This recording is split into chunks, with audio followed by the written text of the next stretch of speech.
Mixed Martial Arts Hour is back in your life on this Monday, January 10th, 2022. Hello again, everyone. Hope you're doing well. Hope you had a lovely weekend. Hope you're safe and sound. Hope you're healthy. Hope you're warm. It is cold here. It is really cold. I say this every year. If I never see the snow again, if I never feel any sort of cold air, if I never see sleet, ice, slush, none of it, I'll be a very happy man. I'm done with it.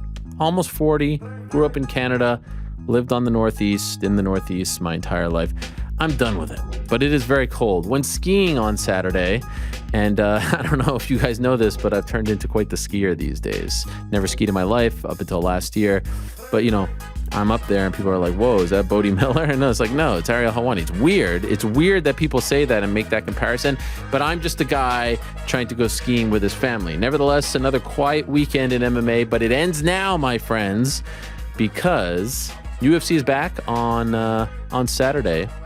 Unfortunately, they made a very big mistake. They scheduled the event, Calvin Kattar, Giga Chikadze, a very important fight at 145 at the same time as the Bills-Patriots super wild card playoff game. So this is going to be tough for me. I will be probably a nervous wreck, but we will get through it together, and hopefully we'll be very happy by the time Saturday night is over. We shall talk, of course, about that fight throughout the week. A lot to get to on today's program. A very fun show. Another eclectic mix of personalities and guests. So I'm very excited about today's lineup. I'll tell you about the lineup in a moment. But as always, as you know, we are presented by our good friends over at DraftKings. Big week for the DraftKings of the world. You can now partake in such activities, I'm told, here in the great state of New York. How about that? Empire State. So shout out to everyone involved. And we like our good friends over at DraftKings very much. We appreciate them.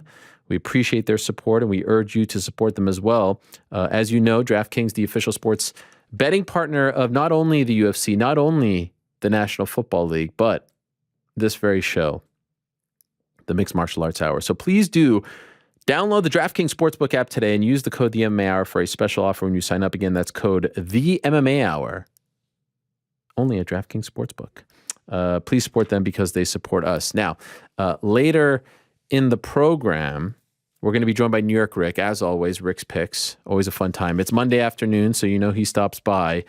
Prior to that, at around 3 o'clock, we're going to be joined by Mark Hunt. Yes, the KFC King, one of those classic guests in the history of this program. It's been a while since I spoke to Mark Hunt. I might have been working at another place that kind of precluded me from these types of interviews, but no more, my friends. Uncensored, unfiltered, Helwani is here, and so we can have these conversations, these important conversations. I'm glad we're having them with the likes of Mark Hunt. He'll be joining us. He's been in the news as of late. A legend of the game, the KFC King. Some of our conversations have been some of my favorites over the years. And, you know, one of those guys where people would be like, oh, man, Mark Hunt, he doesn't give you a lot. He doesn't say a lot. No, I love these conversations, and I miss talking to Mark Hunt. And also one of those guys who, you know, I hold near and dear to my heart because he wakes up super early without batting an eye. He's going to be on at 7 a.m. in Sydney. So I appreciate Mark, the legend that he is. What a great story. You know, he was on that losing streak. He was in Pride, and the UFC just wanted to buy him out after they bought Pride. They inherited several contracts, and he was like, nah, man, I want to fight. I want to fight for you guys. And like, nah, we'll pay you. We'll pay you to not fight, to just like, sit it out, chill. And he's like, nah, I want to fight. And so they gave him a fight at UFC 119, and he got submitted by Sean McCorkle, Big Sexy. And that was very embarrassing for him, because if you lose to Sean McCorkle, it's very embarrassing. And then he was pretty much like, you know, he was pretty much told, all right, you got to win the next one. And it's UFC 127. It's Chris Tucher at the Ace Arena in Sydney. I was there, one of my favorite fight weeks ever. And it was a Sunday morning show because they were catering to the audience here in America Saturday night. And the pop that he received when he defeated Chris Tucher was just gigantic. I mean, it was one of the loudest pops I'd ever heard. So anyway, and then he went on that run and was like very close to actually fighting for a belt at one point. So he proved them wrong. Anyway, we'll talk to Mark Hunt about that. Not about that in particular, but everything going on in his life. 2:30, we'll talk to Michael Chandler, who's obviously a big-time favorite in the sport of MMA right now. See where he's at. Couple months removed now from the fight against Gaethje, our fight of the year. So I'm sure he's very excited about that and a hell of a lot more. 2 o'clock, we'll talk to Bon Gamin. You may have heard of Ciryl Gane. He's headlining the pay-per-view next Saturday against Francis Ngannou at Le Pond in Anaheim. We'll talk to him about that. He's already in California, so we'll check in with the Frenchman, the French Prince, if you will. 1:30, we'll talk to Marc Goddard, who's one of the all-time best referees in MMA history, currently one of the best as well. A lot to talk to Marc Goddard about. I love these conversations. And sometimes, when there's a break in the action, we're able to have these conversations that aren't so much tied to like what's going on right now or Saturday's event or the upcoming event. I like to have these broader conversations. Matter of moments, actually, we're going to check in with GC, who's actually in Indianapolis for the national championship in something called college football. We'll check in with him in just a few minutes' time, but wanted to bring you guys up to speed on some news and notes, some things that have been going on in the world of MMA since we last spoke. I mean, almost literally, as we said goodbye on Wednesday, a bunch of news broke, some mature, some premature, that a couple of title fights were going to be added to the March 5th pay-per-view. That's UFC 272. And the 2 title fights that were first reported by ESPN were Max Holloway versus Alex Volkanovski and Petr Yan versus Aljamain Sterling. Of course, the trilogy, the rematch, 2 highly anticipated matchups. Alas, the first one that I mentioned, the former Holloway-Volkanovski 3, Volkanovski-Holloway 3, is not to be because we found out shortly thereafter that Holloway re-aggravated an injury. He's going to be out perhaps up to 6 months. It's still unclear. They're going to reevaluate him in a month or so, but they didn't want to keep Volkanovski on the sidelines. Volkanovski, by the way, hadn't agreed just yet to even that March 5th date, so it was all very strange. And then on, Friday, there was just like a bevy of featherweights raising their hands from the likes of Giga Chikadze, from the likes of Josh Emmett, Yair Rodriguez, Korean Zombie, Henry Cejudo. I mean, anyone who's in that top 5 or 6 said, hey, pick me, I'll step in. Now, I threw out the name Korean Zombie, not necessarily because I was advocating for the Korean Zombie. It's because I knew that they were going in the direction of the Korean Zombie. So why would I advocate for someone who's not going to be in consideration? Volkanovski wanted it. Zombie wanted it. The UFC was interested in it. Volkanovski really wanted it. In fact, if you go back into the archives, they've been going back and forth for like 2 years. I remember back at the ESPN days, I had him on with Jay Park, the legend that is Jay Park. He was talking about Volkanovski. Volkanovski responded. They were going back and forth on social media. This is a fight that Volkanovski has obviously wanted, and it's a fight that Korean Zombie obviously wants because Volkanovski is a champion. Got word late last night that it looks like that's going to be the fight. And by the way, for the record, I actually like the idea of Cejudo versus Volkanovski. I actually think it's like if there was ever a time to make that fight, it would be now. Holloway's out of the picture. There isn't a clear-cut number one. Like, Zombie's a name, but he's not on this long winning streak. I actually don't mind it. It just seems to me like they felt so burnt by his sudden retirement after the win over Dominic Cruz in Jacksonville that they're not even sniffing in his direction, which is a little surprising. But I actually don't hate the idea of Cejudo versus Volkanovski. I mean, like, look, if the guy wants to try to make history, now's the time to try to make it happen. There isn't a long queue in back of Holloway where a ton of guys would be upset. I think that Calvin Kattar, if he's a, bulletin board material type of guy, should be pretty pissed off on this Monday. I feel like he's been disrespected. If Giga wins, I think that he can make a strong case, but you got to win. And so I think that the talk that Giga should be next has been a little bit disrespectful towards Calvin because they're fighting on Saturday. Like on Saturday night / Sunday, if you win, then make the stink. But now it seems a little bit weird. Let me be clear, because I know Giga's a sweetheart of a guy. He wasn't the one tweeting at me this weekend. I ain't holding grudges. We all know what that's about. Nonsense. We don't have to pay attention to any of it. Giga, if he wins on Saturday, should be in line for that discussion at least, right? He has as much of a case as anyone in that division, including Korean Zombie. But to talk about it now and to pretend like that fight isn't happening against a very tough and game Calvin Kattar seems incredibly disrespectful, in my opinion. In any event, it seems like they're going in the direction of the Korean Zombie.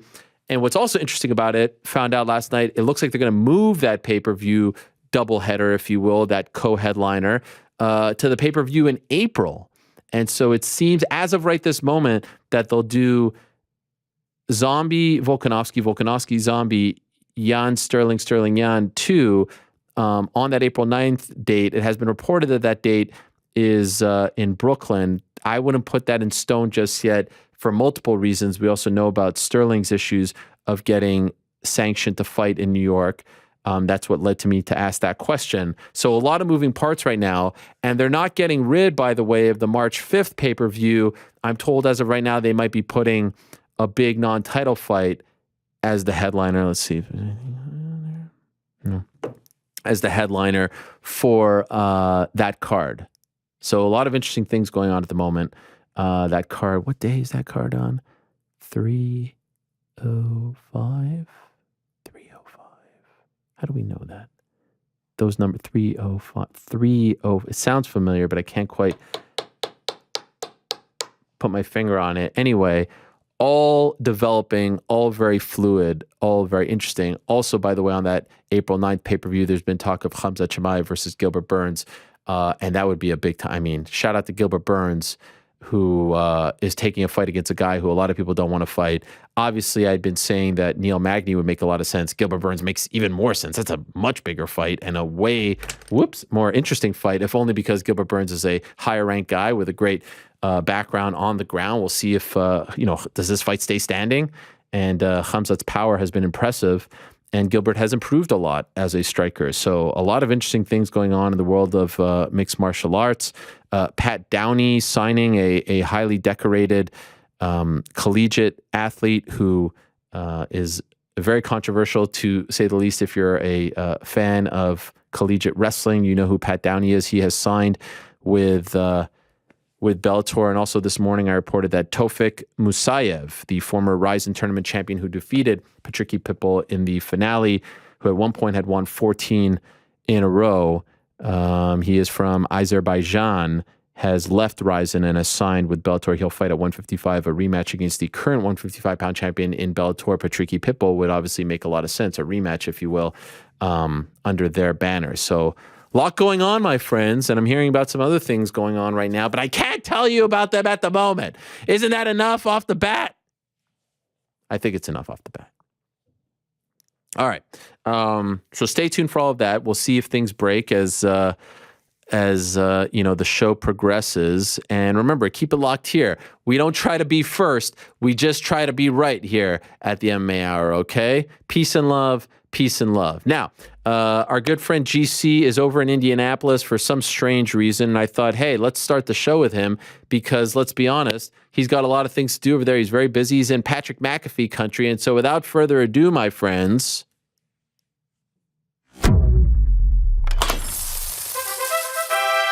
let us say hello to GC. Wow. He didn't show up. He didn't show up to work. Instead, he decided to go support something called college football. That is incredible. Wow. How do you guys keep pulling this off? How are you doing this right now? Look at this. It looks like I'm in New York. Isn't this incredible? This is actually, I know what you did. You took a picture and this is your Zoom background, right? Yeah, that's exactly what it is. You're starting to pick up. We got you with the crunches. We couldn't get you with the Zoom background, though. I must say, though, this is actually really well done. Wow. Respect. You guys, Tucker, you're the man. Thank you for this. You guys really got me with the, it's like I found out that everything was fake. Pro wrestling was fake. Santa Claus was fake. The Easter Bunny was fake. I mean, you didn't really cook them. It wasn't even your air. Everything. The crunches. I cooked them. I just microwaved them. Yeah. You were thinking about buying an air fryer mid-show before we ruined everything for you. Just off of the crunches alone, I was like, if anything is ever going to be that crunchy, I need to be a part of it. I need to actually partake in this. So, well done. We really need to get a sponsorship then, because we're selling it well. Yeah, no, you killed it. So you're in Indianapolis. You landed safely, I presume? Yep, landed safely this morning. Checked into the hotel. Got the whole fighter treatment here on the MMA Hour. I got to talk to Joe. You know, I get to see what they see when they log onto the Zoom. It's a whole different atmosphere. It's a little, you know, it makes me a little anxious. You know, the internet started cutting out a little bit. You know, you're kind of waiting on pins and needles to get called in. Yeah.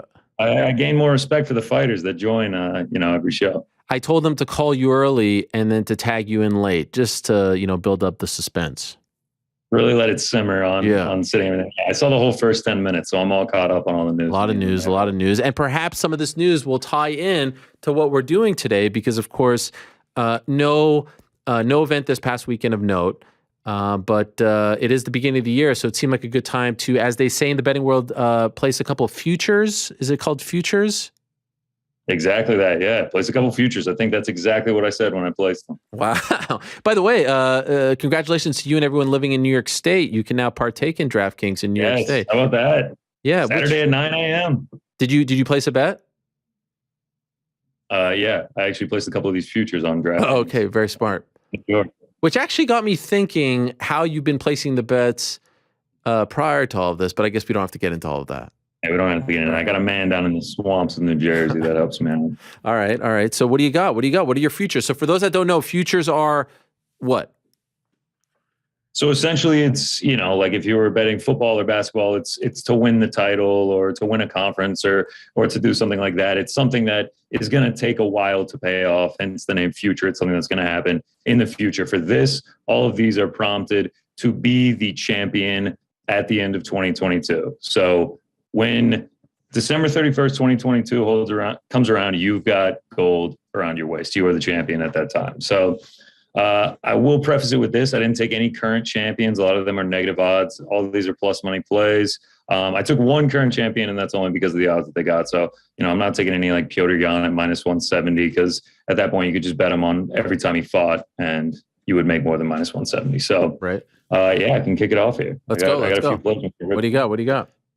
All right, we'll start with the women's strawweight. I actually have three in this one, not putting, you know, the same on each, but we'll start Rose Namajunas. This one is solely based off the odds at plus 275. She is the current champion. She holds the belt right now. She'll probably fight Esparza next. Yeah, I know she lost to her 7 years ago, but she's 4-0 in rematches in her career. So say she does that April, May, June, somewhere around that time. At most, we're probably going to get one more fight for her. She hasn't fought more than twice in a year since 2014. So I figure if she can beat Carla, there's a good chance that she's probably going to be able to hold the belt to the end of 2022. And at plus 275 to see Rose either go 2-0 or 1-0, I like the odds at that one. Yeah. Sticking in strawweight. I like the graphics too, by the way. Shout out.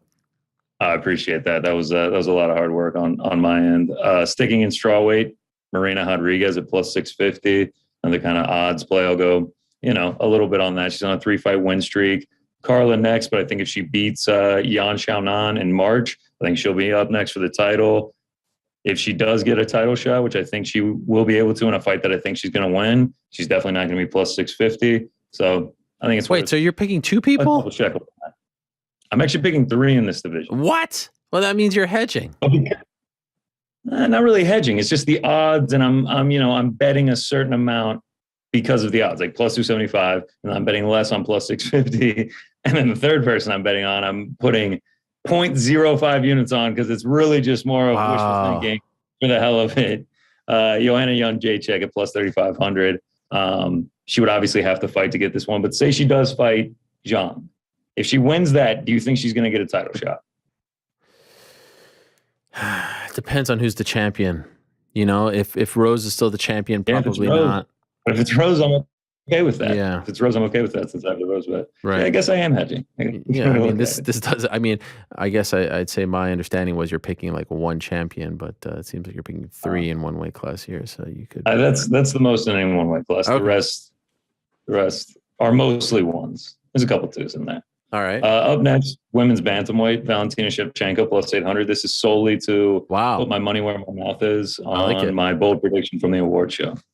I like it a lot. Yeah, I really don't have anything. Yeah, I don't have anything else for you there. We could just let the Slack people quiet down over there if possible. It's NewYorkRic telling me what? that you kick rock for my futures. I can put in whatever I want. So wow. He does make a valid point. Wow. Okay. He does make a valid point. I mean, it's just like, what's the point? I mean, hey, I'd like to predict that the Bills are going to win the Super Bowl, but also I'd like to also say that the Chiefs and the Bucks and the Packers are also going to win as well. Like, well, what's the prediction?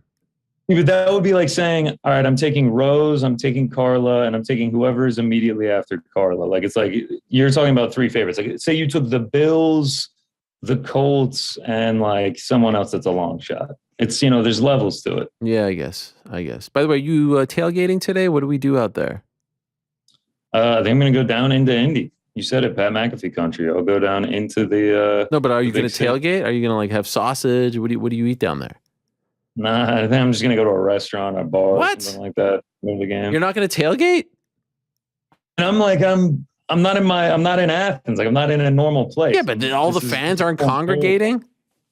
Yeah, they'll congregate like at restaurants and bars. Not many people drove here. Everyone flew. Wow, this is just wow. I'm coming in here. I'm having a great day, and then I come here and I just get. Listen, I'm gonna watch tonight. Only in support of you. I never watch. I hate college football, as you know.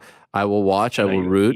Nick Saban, like what does he need to win again for, But I wanted to live vicariously through you. I wanted to get the whole experience. I wanted the sausage, the bratwurst, the sauerkraut, and we're not getting any of that. We're getting a bar and a. What are we going to? Houston's?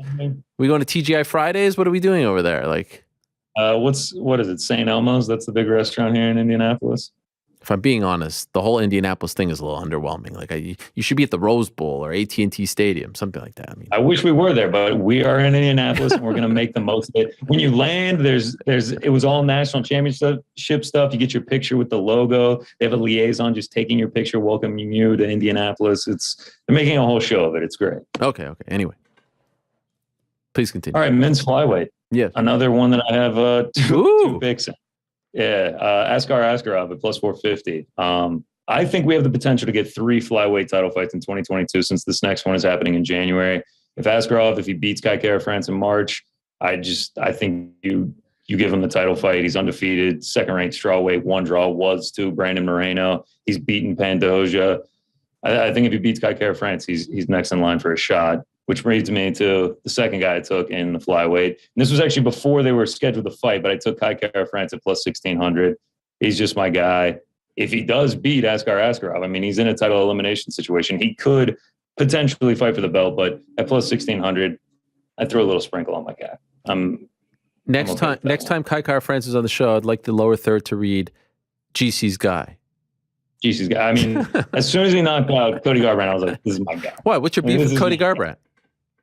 I don't have a beef with Cody Garbrandt, but I took Kai Kara-France at an underdog. Right, that's right. And I was hot that night, and like it was to remain perfect. This was obviously before Nunez. It was to remain perfect on the night. So I thought it was the show solidarity since he won't come on the show. There you go. That's the big brain way to think of it. That's exactly what it is. All right, let's keep it moving. Lightweight. I'm going to take Islam Makhachev at plus 240. This is actually my biggest bet.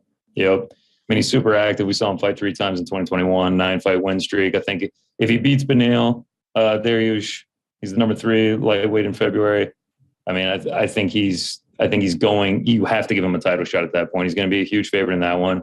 Like Poirier got his shot. Gaethje's probably about to get his shot. Michael Chandler already had his shot.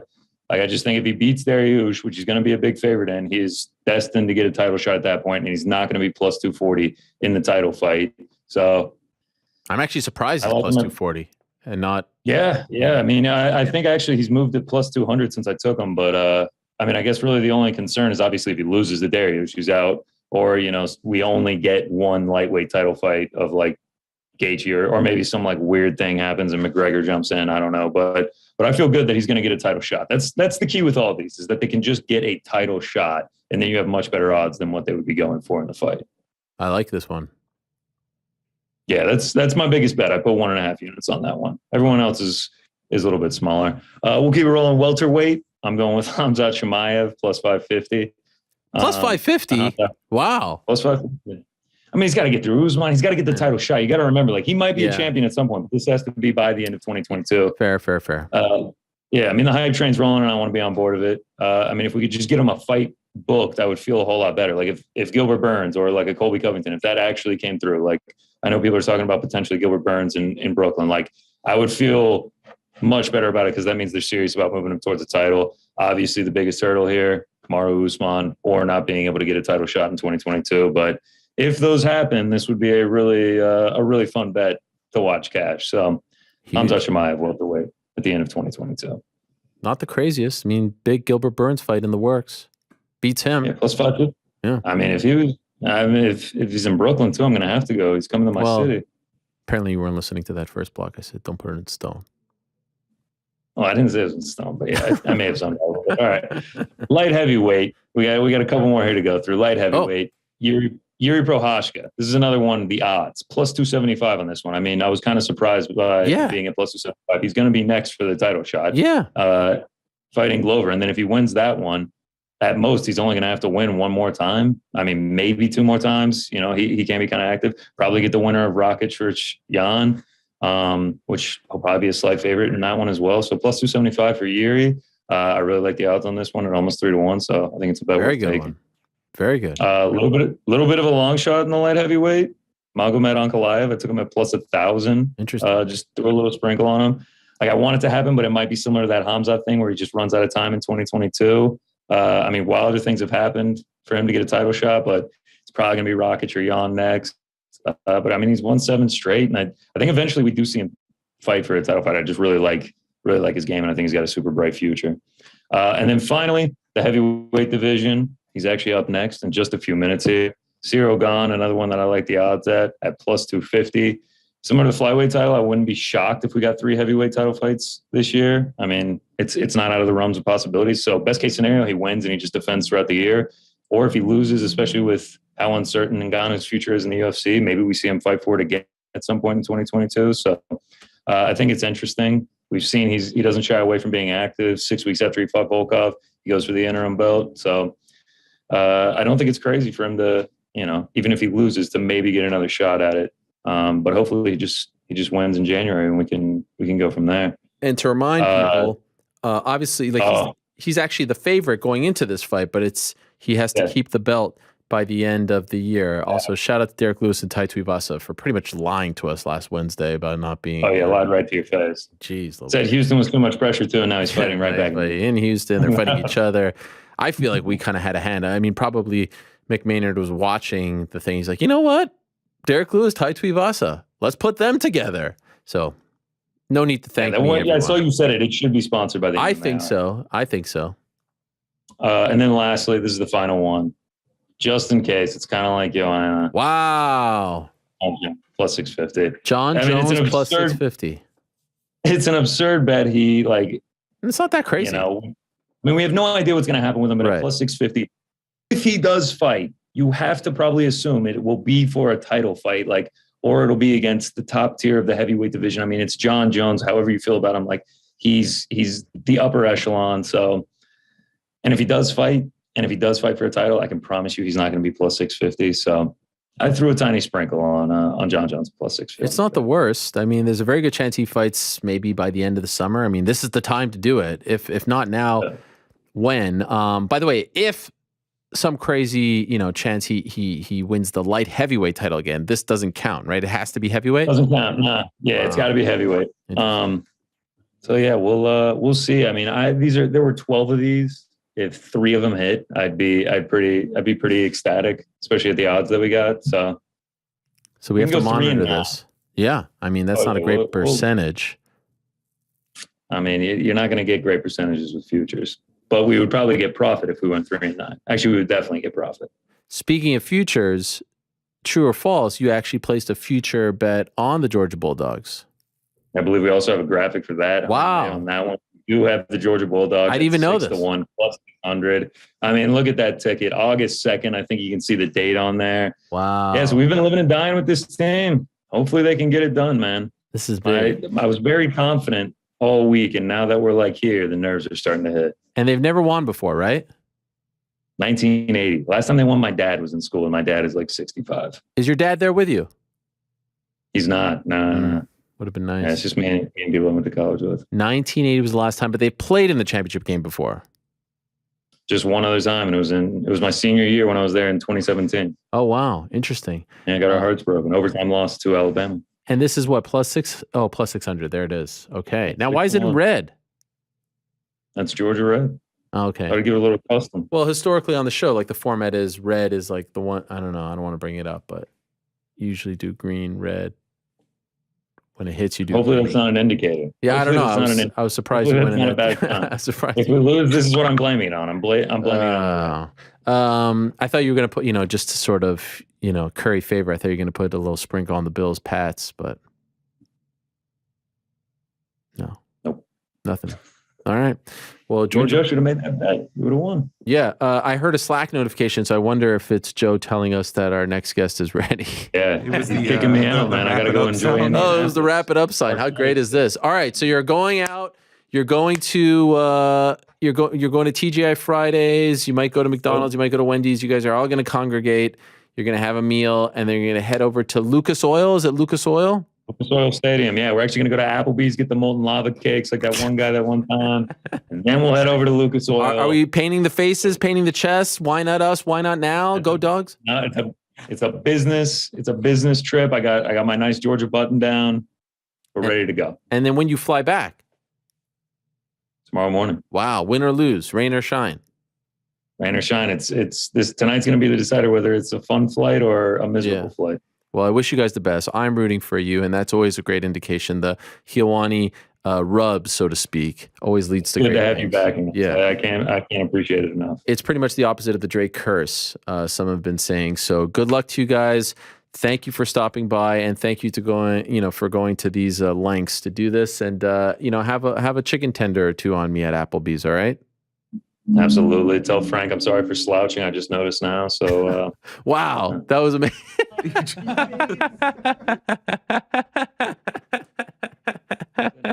Disappointing. Now I really feel like the fighter. Oh my God. That was like Back to the Future. Oh, now he's back. Okay.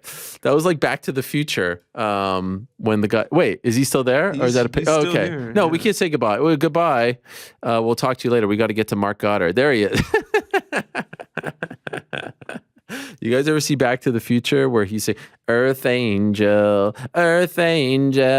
will you be mine? And there's the pic. I love that scene. One of the all-time great scenes. And his family is starting to fade away because his mom and Biff are coming together, and the dad, Marty McFly. You know that scene? That's what that reminded me of. We've all seen that movie. That's like the picture. That's like the picture fading away. By the way, while we're talking about entertainment, broke my heart to hear about the passing of Bob Saget. Horrible, horrible news. Tough beginning of the year for celebrity death. So my condolences to his family. What a great guy. Everyone who's in my age bracket, I think, grew up watching that show Full House and just seemed like a really cool guy and had a successful run post-show. So just a bummer. 65, far too young. So my condolences, and really, really was sorry to hear that. In any event, thank you very much to GC. We'll take note of those futures, as they call them, and we'll check in on them. One of them could hit, could be the beginning of the hit, as, you can have a situation where Ciryl Gane wins, but then we obviously have to monitor these men and women that he picked, some multiple in a specific weight class, which is a little comme ci, comme ça, if you ask me. They got to be champ by December 31st. So we'll see how it all plays out. And perhaps we'll ask Ciryl Gane his thoughts on being one of the fighters that he chose later in the program. For now, though, I do want to say hello to one of the very best referees and officials in the history of mixed martial arts. It's always great to be able to pick his brain. Very exciting stuff. And actually, he's coming somewhat bearing gifts, because we'll be able to tell you all how you can become more proficient at understanding the rules and regulations involved in this great sport. We shall talk about that and a hell of a lot more. Let's go back now to the magic of Zoom and say hello to the one and only Marc Goddard, who's kind enough to join us. Marc, how are you, my friend? How you doing, Ariel? Can you hear me all right? Yeah, I can hear you just fine. Appreciate you stopping by, and hope you're doing well. I'm very good. Apologies for the setting. I'm in my car, but I came training, so by the time we finish, I'm ready to go training. If I stayed at home and we finish, I'll be late for training. So apologies for the setting if it's No worries. if it's a problem. No worries at all. We can hear you just fine. We can see you just fine. I wanted to have you on for multiple reasons. Like I said, it's always a privilege when we can pick the brains of one of the very best in the game. But I saw recently, so what I've always appreciated about you, Marc, is that, look, there's a lot of people, and I'm sure it drives you and all the other officials in this game, whether they're referees or judges, when you go on Twitter and you see everyone waxing poetic about your profession. And let's be honest, we haven't put in the time or effort to become experts at your profession. I get it. I could totally understand it. What I always appreciate about you is you don't bitch and moan about it. You actually try to educate, and you come on shows like this, you talk about it, but now you have taken things a step further. So why don't you tell the people what you're doing? Because I think this is fantastic. Yeah, I appreciate that, Errol. I think what you're giving reference to there is the online training platform that I have launched through my own website. Because, whether people know or not, obviously MMA, it is fair to say, a very vested interest for me. It's a passion, and I'm very fortunate I get to live that out. Part of that, apart from being an official myself, is the training of would-be officials and people that are coming up. Something that I've done extensively, particularly on behalf of IMAF, the International Federation, because in the same vein that we find tomorrow's fighters today, and we give them the amateur platform, it's exactly the same when it comes to officials.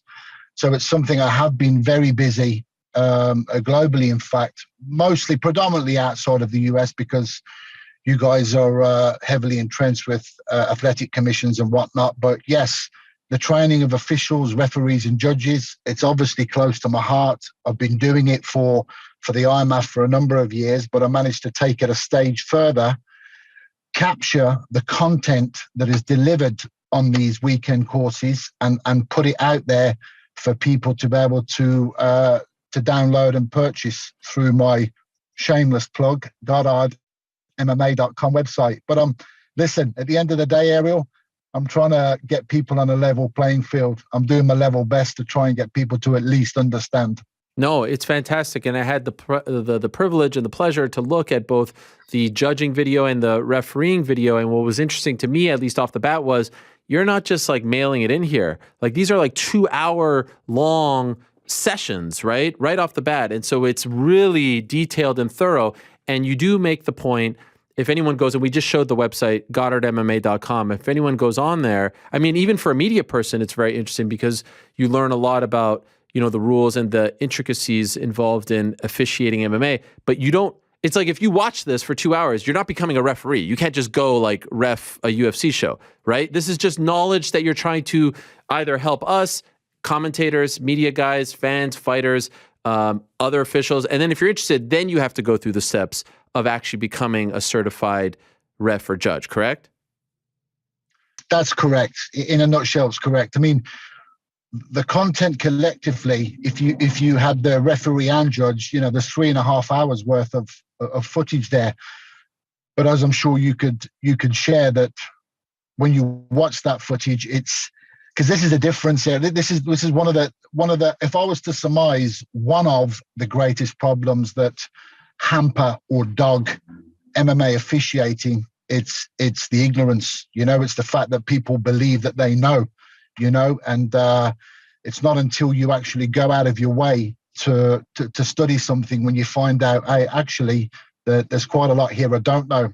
And we're not just talking about people in the media, presenters, broadcasters, fighters, coaches as well. This is a very young sport. It's something you will have noticed on the video. There's actually a complete segment on there when I talk about the reasons why perhaps the sport is so misunderstood. And part of that is we're a young sport. We're still formative. We're a very young sport. But yes, and like I said, I've said it on the video, the unified rules of MMA, this is not, it's not a sacrosanct document. It's not something that's unearthed and shrouded in mystery. It's a public document. I can go onto Google and I can freely download it for myself. But like anything in life, the most important thing is I could give you 1 page of information, 20 pages of information. Say, Ariel, will you read this? And you'll read it. There is a huge difference between reading something and actually understanding something. Having the sit down, the classroom environment, getting that theoretical knowledge explained to you and broken down in great detail. And that's essentially what the training is. And it's kind of funny that you go on to that point. Another problem with MMA officiating, I'm still, even after 22, 23 years plus in this sport, I don't know why, but there's kind of that thought process that MMA officiating, in particular refereeing and judging, people think it's just something you can have a go at. And it's not. It's the same as any other profession. Like you said, just because I study for something or do an online course or do actually a certified seminar, when I leave school or university with degrees in education, I'm still at the bottom rung of the ladder. All the experience that I will get in a particular field, role or job, that's what I do once I've actually taken that step. But arming yourself with the correct detail and information to begin with, to say it's critical is an understatement. So in my previous job, when I was working at ESPN, I had some opportunities to work NBA games, Mark, and I'm a big NBA fan, and I got to be a part of the process at the beginning of the year where all the broadcasters came together. And one thing that really was illuminating for me, which I then immediately thought of MMA, my bread and butter, of course, was every season, Mark, every season, at the beginning of every season in the NBA, National Basketball Association, all the broadcasters come together. It doesn't matter who you work for. They all come together, and the league, in conjunction with the officials, the referees, put on like a 3-day seminar going over all the rules, all the regulations. Some have changed, some have been improved, going back to controversial moments from the previous season, all this stuff to basically bring everyone up to speed on what are the rules of the game, right? So that when you're calling the game, you know what you're talking about, right? And I immediately thought, this would be a fantastic thing to do in MMA because, let's be honest, not throwing anyone under the bus, there's often times where I'm watching, doesn't matter the promotion, and it's very clear that the broadcasters aren't up to speed. Maybe they're old school guys and they don't know about the new rules, the modifications. Why aren't we in a spot, or have you ever pitched to a promotion like, hey, bring your broadcasters together, we'll put together a seminar, we'll bring everyone up to speed so that not only is it a good, broadcast, but also you're then, representing the sport in the best light possible because you're now not saying things that are contradictory to what you're trying to do out there as an official. Yes, and yes. Sign me up. Okay. Ariel. Let's go. Right. Ariel, look, I sent you the free links to the content. Did you? I don't expect you to have sat down and watched and digested 3.5 hours, but I'm sure you might have thumbed through it. Absolutely. Okay, and you will have learned something, correct? Absolutely. And I'm going to be devilish here, and I'm going to be bold if I may, and say that you learned more than something, i.e., more than one thing, 100%. Several things. Yeah. Great, and this is it. And it's funny you say there because look, it's like any sport. We have to live in the real world. Okay, it's not a realistic notion to imply that every single person involved with the sport would know the rule book back to front, because that's the job of the said officials within the sport. But like you said, it is, and I hark back to what I was saying a little bit earlier in the fact that it's still a young sport. We're still a young formative sport, finding our feet in many ways. And obviously part of that is the education and the understanding of the rule book. And that's for everybody involved in this sport. And I do mean everybody. And when I say everybody, I mean, active, as in fighters, coaches, commentators, media members, etc. I have taken it upon myself to send free links to a short list of people, and yourself was obviously one of them. And I'm not going to say who, I'd like those people to come forward themselves. And my promise was this, I said to them, with the greatest respect in the world, and I kind of go back to that notion, look, you're not expected to know what that rule book is, back to front, inside out. That's my job. But what you are expected to get is perhaps a baseline level of understanding, and you might be a little bit way more proficient into the sport that you're covering. That's my goal. And I'll never stop doing it, it's obviously when I do the certified seminars, actually looking to assess and train would-be referees and judges. It's a very intense thing. It's a full weekend. It's a full process. And obviously those people, they are expected, they're measured and they're examined in 4 or 5 formats. But this condensed video version that you can get from GoddardMMA.com, this is something that is accessible for everybody. There is no excuse. I used to do, honestly, it used to drive me crazy, even in the UK. And if I had a pound, $1 for every time someone Mark, I want to be a ref, want to be a judge. Okay, no problem. Blah blah blah. I'm going to do a seminar. So I take a seminar. Let's, for instance, say I'll do a seminar in Manchester, and they're like, "Can you not do one in Liverpool?" But it's 40 minutes away in the car. Come on. If you can't get in your car and drive 40 minutes down the road, you're not going to make it as an official, So now I've kind of took it that stage further. The content that you need, the content that you get to understand, download it and watch it on your tablet. Download it and watch it on your phone in the comfort of your own bed, in the comfort of your own couch. There is no excuses anymore. Can I ask you, Mark, about confidence? Because I think that MMA referees, and to a degree judges as well, maybe as far as all the officials in all the sports, have the toughest job, because with you guys, a lot of it is these quick judgment calls, and a lot of it is subjective, right? There's many moments. It's not like, football or even boxing where it's a little more black and white. A lot of your calls are subjective, quick judgment calls in the moment. And I have found, and correct me if I'm wrong, if you disagree, that confidence comes into play, whether it's an official who's been openly criticized a lot, whether it's an official who had a couple of, questionable calls. You feel like maybe you're too quick to pull the trigger, or maybe you let things go and you shouldn't have let it go because you don't want to get that kind of heat. How does an official, this isn't something that you can read off a manual, like someone like yourself who has seen it all, who has done it all, who has been on every big stage, the biggest fights possible. How do you deal with confidence issues? What would be your best advice to someone who is starting to doubt their skills? Because as you know, being in there as the third man or woman, if you're lacking confidence, if you're not fully, feeling like you are the man or woman for the job, it could become very apparent when there's a bang call to make in a fight, right? Yes, and that's a great question. Of course, when it comes to being, we can split that there. 2 definitive roles. One is the referee, one is the judge. Of course, a hair trigger decision or a delayed decision as a referee could have quite the monumental effect. As a judge, not so much.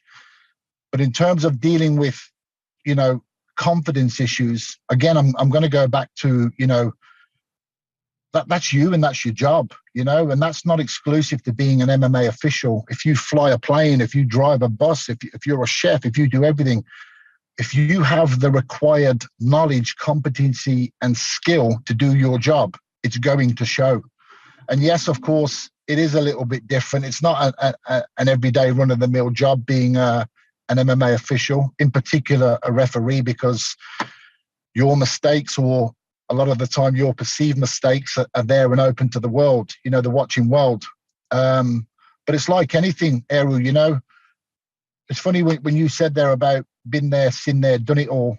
I never think like that. I honestly don't think that I've done it all. I believe that I'm currently in the fortunate position of doing it all. I'm trying to do it.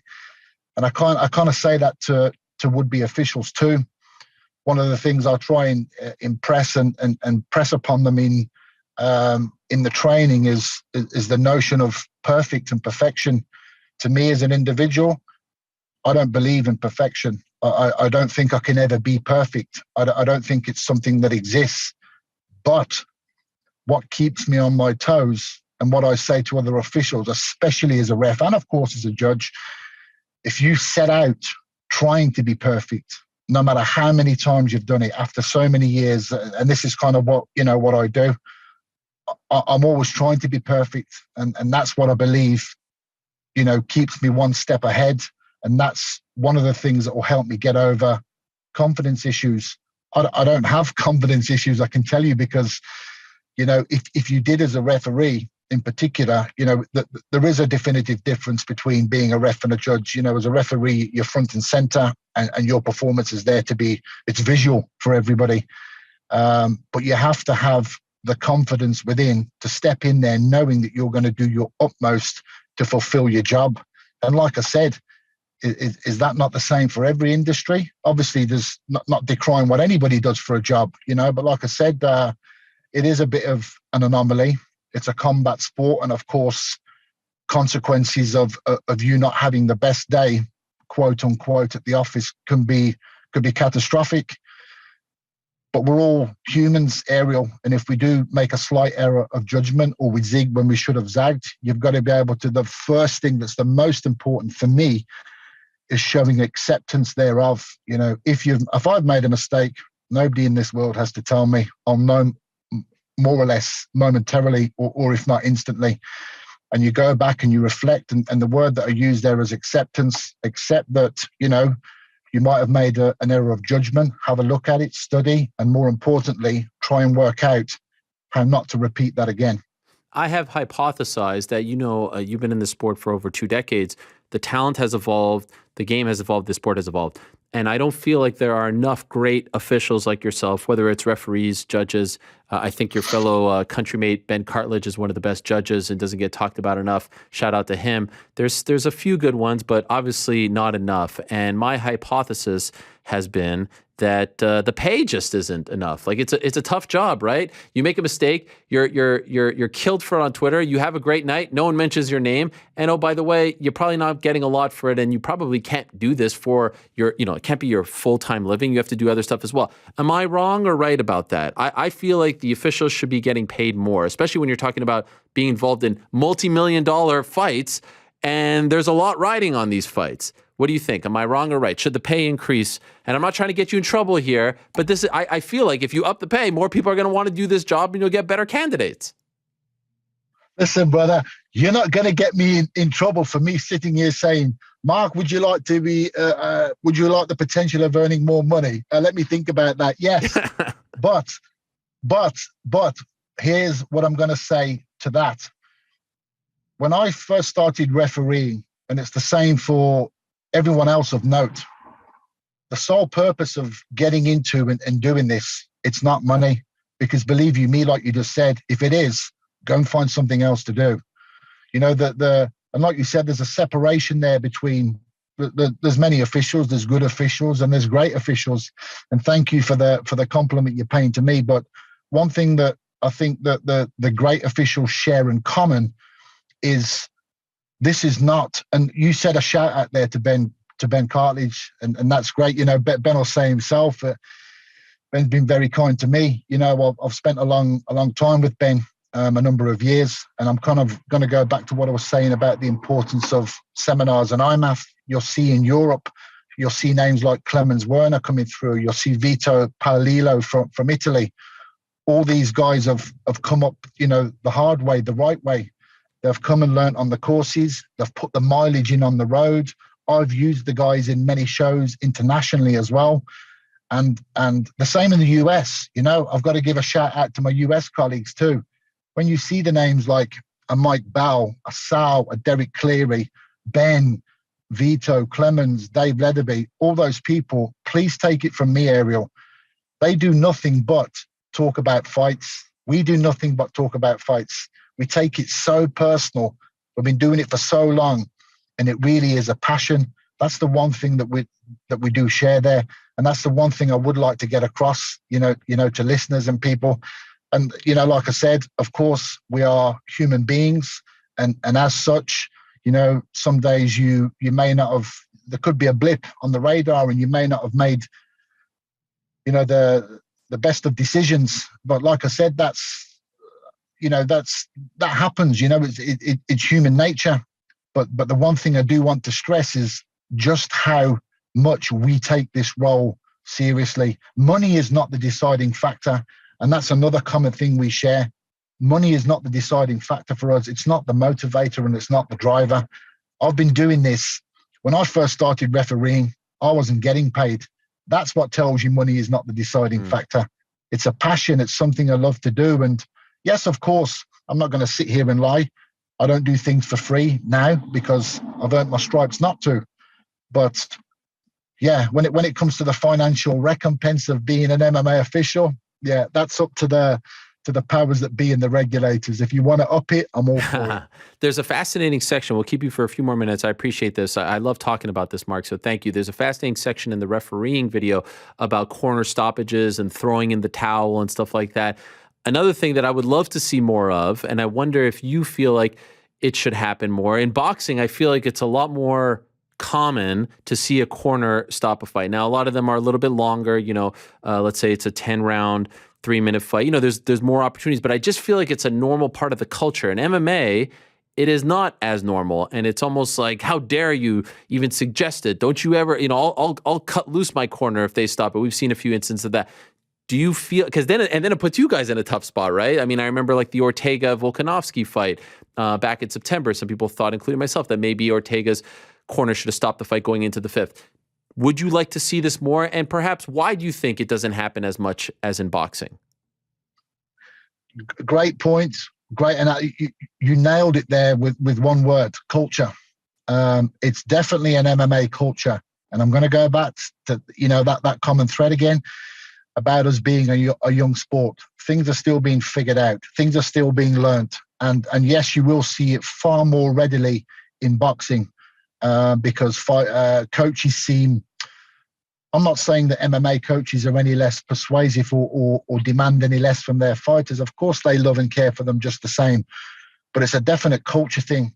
And I think there's a certain visual aesthetic when it comes to MMA too, because by and large, the vast majority, 99.9% of fights in MMA are finished on the ground, i.e. the person has been knocked out and is lying on the ground, or he's been taken down, TKO'd or submitted on the ground. So there's a visual aesthetic there as well that people are just not used to seeing fighters being stopped on their feet. For myself, it's not, I don't care what's at stake. I've stopped a UFC World Championship fight from a standing fighter because for me as a referee, and it's something that you might, if you go back, those links are yours to go back to, by the way. Next time I see you, I'm going to ask you a question. Okay. There's actually there's a segment in that video when I talk about one of the things especially for a referee, there's a marker in a fight. Two fighters come out, the fight begins competitive. The tide starts to turn. One fighter may start edging ahead and getting the upper hand. One fighter gets forced into being defensive. The onslaught continues and the momentum builds. That defensive position then turns into survival. That's the switch. That's the aesthetic switch that a referee should be looking for them to step in and call a halt to the fight. And you can actually say the exact same for MMA corners and MMA coaches. I've met some amazing people. I'm referring to coaches here. I know they love and care for their fighters very deeply, very dearly. But I think, again, it's a time served thing. It's an educational thing. And the culture of MMA competitions or MMA fights being stopped when the person is either completely unconscious or they're on their back, face down, eating shots, etc. I think time will take care of that. And of course, greater awareness and education, not just for officials, but for coaches too. It's a collective responsibility. I love it. GoddardMMA.com is where you can get it. You can get the refereeing videos, the judges' videos. Thank you for opening my eyes to this and for giving me the access as well, because it is, honestly, if you're a media guy, forget about the broadcast. If I'm given the opportunity to be the coordinating producer for any promotion, the first thing I'm doing is buying this for all of my broadcasters. And then at the end, maybe now during this little break in the action, I'm setting up a Zoom call with you and maybe another referee and two top judges and just letting the broadcasters pepper you guys with questions. There is no way that this doesn't make for a better product for everyone involved. I don't understand why this doesn't happen. But for now, you are doing the Lord's work. So well done to you, Marc. It's always great to see you in there. You were there with Juliana Pena and Amanda Nunes a few weeks ago. I can't even imagine what's going on in your mind when these moments are happening. You have the best seat in the house. So keep up the great work, my friend. Thank you very much for your work and looking forward to seeing. Are you there this weekend? When's your next UFC assignment? I'm not in Vegas. I'm not in January, I tend to have a little bit of time off because I come off the road. I came off the road the 23rd of December. So it's Christmas time, Christmas and New Year at home with the kids. I'm actually, I won't be in California. I mean, the guys are spoiled for choice out there, right? You know, Herzog, Herb, Beltran. They don't need me out there for this one. I am licensed there, but I'm actually going to be at the IMAF World Championships in Abu Dhabi. Okay. And then after that, it's full steam ahead. February, March, I'm already booked into the end of April. So you'll be seeing me soon, bro. Well done. GoddardMMA.com. Thank you for this, Marc. Appreciate it very much, and continued success to you and the rest of the crew. Thank you so much. All right, there he is, Marc Goddard. Great stuff. Very insightful, and honestly, I could pepper him with 100 more questions about certain situations. Those are just a few that were top of mind as of late. You know, there's situations where you had that situation in Abu Dhabi where the official got removed and was really an embarrassment. One thing that you would love to see is, just because the UFC is in town, just because Bellator is in town, it doesn't mean the local guy gets a shot. You know, you see this in places like Texas sometimes. I remember the Dominic Reyes versus John Jones title fight, and the judges just weren't qualified. There was one guy in particular that just wasn't qualified to be doing that. There are top guys who truly care about this, who travel the world, who are part of great organizations like IMAF, who train, who try to get better, who try to improve, who are self-reflective. And, you know, he's not paying me for this, but he did send me the links, and I was like, wow, this is great, and it would make for a great conversation. And I would love to shine a light on this, honestly, for the media people as well, because we sit there sometimes and we talk about, you know, what's right, what's wrong, right calls, wrong calls. And honestly, including myself, like sometimes we're wrong and we're not up to speed. Like we're not going through, you know, these seminars. The one thing I would love to see, though, is every broadcast team be subjected to this, because they're in a tough spot. Like, it's easy for me to sit there and tweet something when an event is going on, and I can erase it, I could delete it, I could edit it, whatever the case is. These guys have to react. I'm talking about the broadcasters, let alone the judges and referees. They have to react in real time, and they have to give their 2 cents on replay and foul and eye poke and below the belt. It's a tough spot, so you better be up to speed. And we have seen some situations where they're not up to speed. Now, generally, I think we're blessed with some great broadcasters, a lot of great broadcasters. There aren't that many lemons who are doing like the actual calling of the fights. I'm not talking about the death stuff. I'm talking about like play-by-play and analysts. But I think it would be of great benefit to everyone to be subjected to this kind of stuff. So he mentioned California, of course. The UFC is returning to California, hopefully, for the first time since that second DC Stipe fight. That's the one in August of 2019, believe it or not. Was it 2000? Yeah, 2019. That's crazy, man. Crazy. That was the Nathan Diaz, Anthony Pettis fight as well. They return on January 22nd with an amazing card. Co-main event, of course, is Brandon Moreno versus Davison Figueiredo. Main event is one of my most anticipated fights of 2022. We are getting very spoiled right off the bat. It's a fight that, you know, it's a promoter's dream. You get a guy like Francis Ngannou coming off the big win over Stipe back in March, going up against a former training partner, a rising stud, our breakout fighter of 2021, Ciryl Gane. You got the history there. I mean, you can't script anything better than this, and we are very lucky now to be joined by the French Prince himself, a.k.a. Bon Gamin, a.k.a. Ciryl Gane, who is in California. He just flew there over the weekend. He's joining us now via the magic of Zoom. Hello, Ciryl, ça va? Comment ça va? Salut. Salut, ça va et toi? Ah, ça va très bien. Bon matin. You like that, the French Prince, right? I don't see any T-shirts. Where's the gear? That's possible to change if you want. Huh? No. But I told you, French Prince. It's gonna sell. You're gonna sell a lot of. I must do the. That's true. Remember, I gave you that. Le French Prince. That's le Prince français. Yeah. Le Prince français. Well, I appreciate you doing this. What do you have over there behind you? Is that like a headset? What is that on your bed? If you don't mind me asking. Yeah, just up in my game for you, man. Oh. Just up in my game for you. You see that? What are you playing? I was on Warzone, Call of Duty. Oh, okay. Call of Duty, that, or maybe sometime I played soccer on FIFA. Oh, yes. With all my team, all my friends. What, PSG? FIFA. That's not exactly that. We play with all my friends. We are together on the same team, and we play Me, I'm in the middle. You have some guy on the left, on the right. Oh, wow. Every people playing just with the single person, with single player. Oh, that's fun. So online. That's good. Online. Yeah, exactly. I saw you recently. You did a, I think it was like a charity game or something. Like Tony Parker was there. It was where PSG plays, right? A charity match, football match. It was no, it was Celebrity? not in the PSG. It was for UNICEF. Oh, UNICEF. Right. Yeah, Marseille, exactly. Marseille. Yeah. Marseille. Yes, exactly. How'd you do? I played just at the end of the game, so it was a little bit the mess. Okay. So it was not good to play because I like to play good, but it was really great. It was really famous to play just behind face to face with a lot of people like that. It was really crazy. Yeah. Why only at the end of the game? Why did they put you in sooner? Why? Yeah. Because now I'm playing some friends. Okay.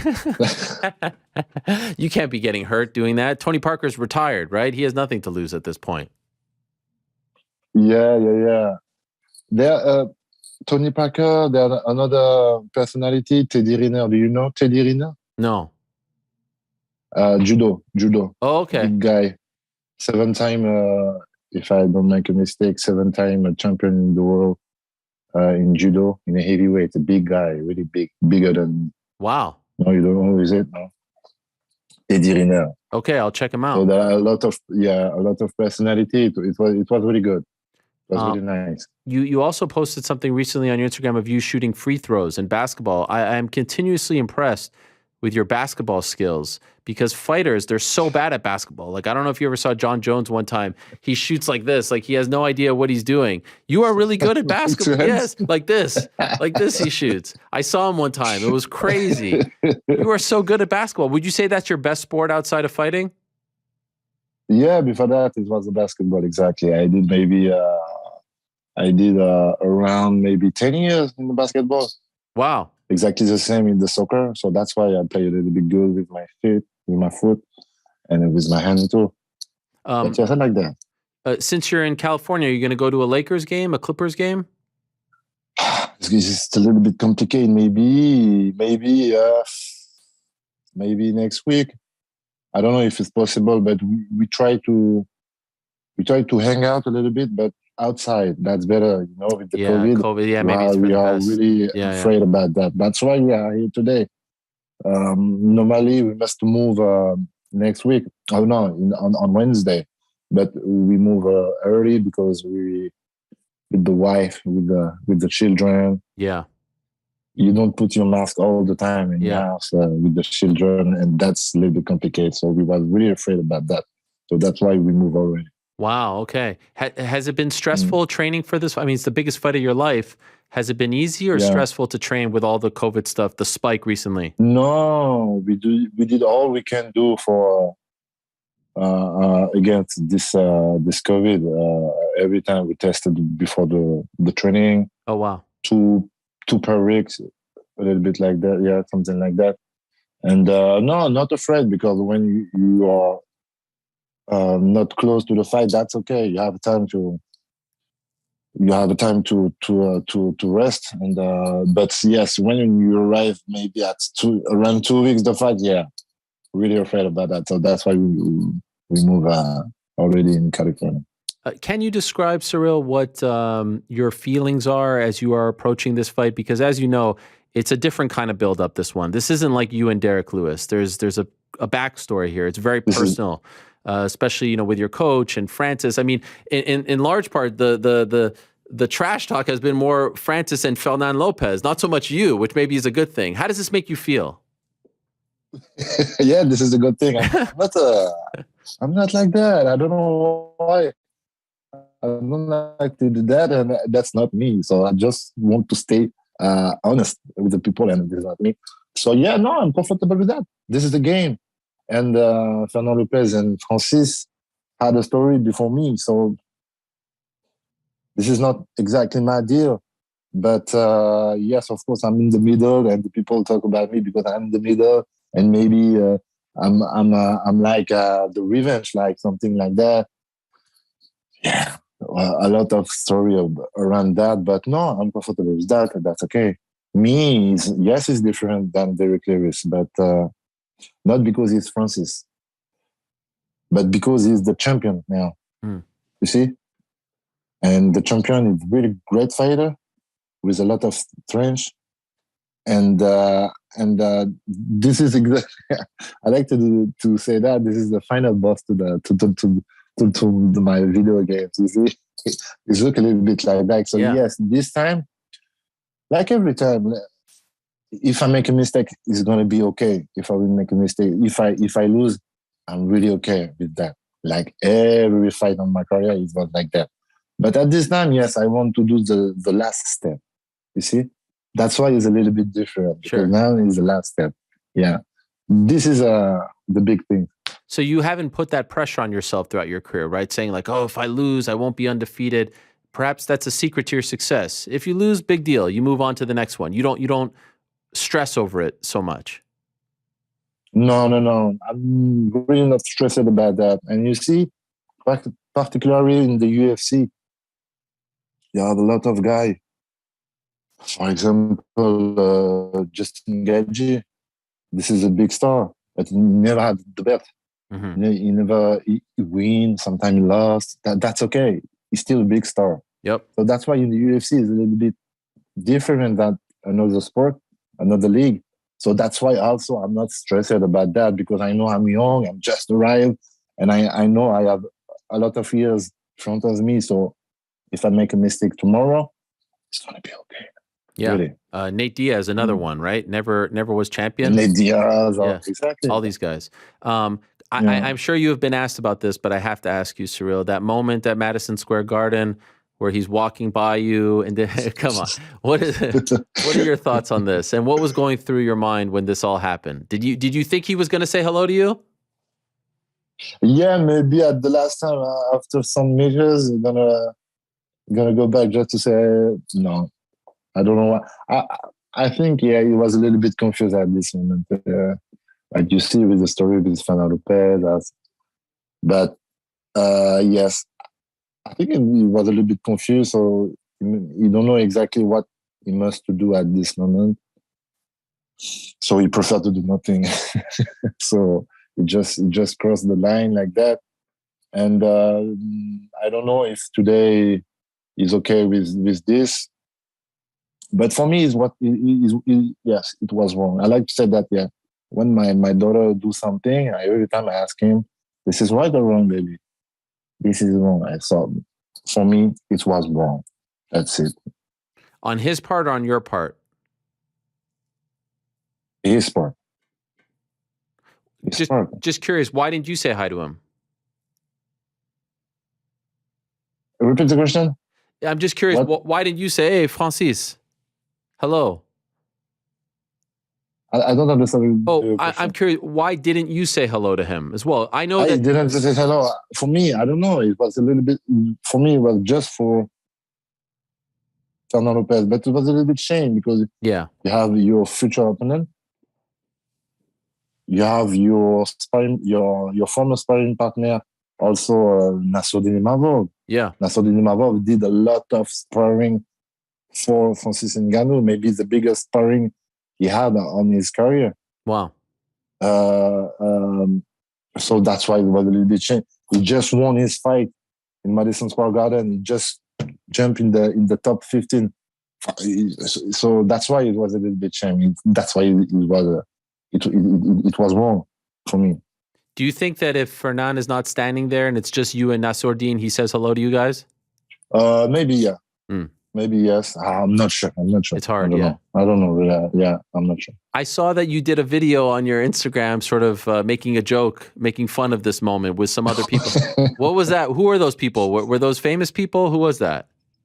Yes, you have famous people. It was because one guy, the bigger one, close to me, it was just before I play soccer. Before I play soccer. And we was on the entrance, you see, and we're waiting, and the guy come close to me, take a picture with me. So I say yes, why not? Yeah, let's go. And I had another guy. He come, oh guys, waiting. I'm gonna do something. I'm gonna do the remake. I say, yeah, you can do it. No worries, and you do it. So it's not just like that. Were you surprised? This video, Ciryl, has like over millions of views all over the place. Are you surprised at how big of a deal this moment was? I mean, you're going to probably be asked about it 100 times between now and 2 Saturdays from now. Are you surprised that so many people were captivated by this video? Yes, maybe the first time. Yeah. I'm a little bit surprised, but I can understand because this is look a little bit like a disrespect, and this is choke a little bit the people. And when the people are choked, they like to click, like to repost, like to do something like that. So that's why. So that's normal. And then things were. And by the way, just curious, you didn't see him the rest of the night, right? You guys didn't talk because that was just what was on camera. But you didn't see Francis in the arena when you were in New York 2 months ago, right?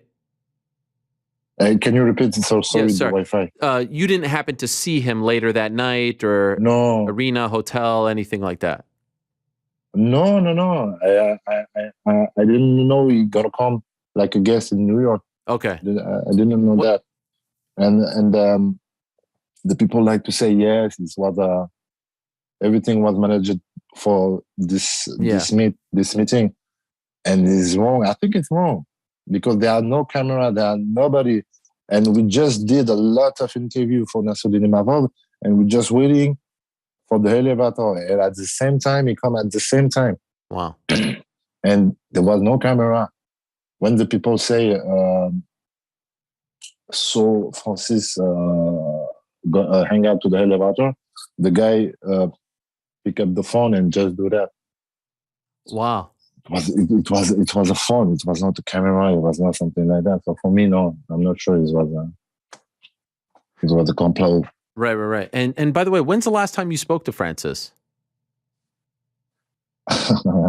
in the last sparring there 3 years ago. Wow.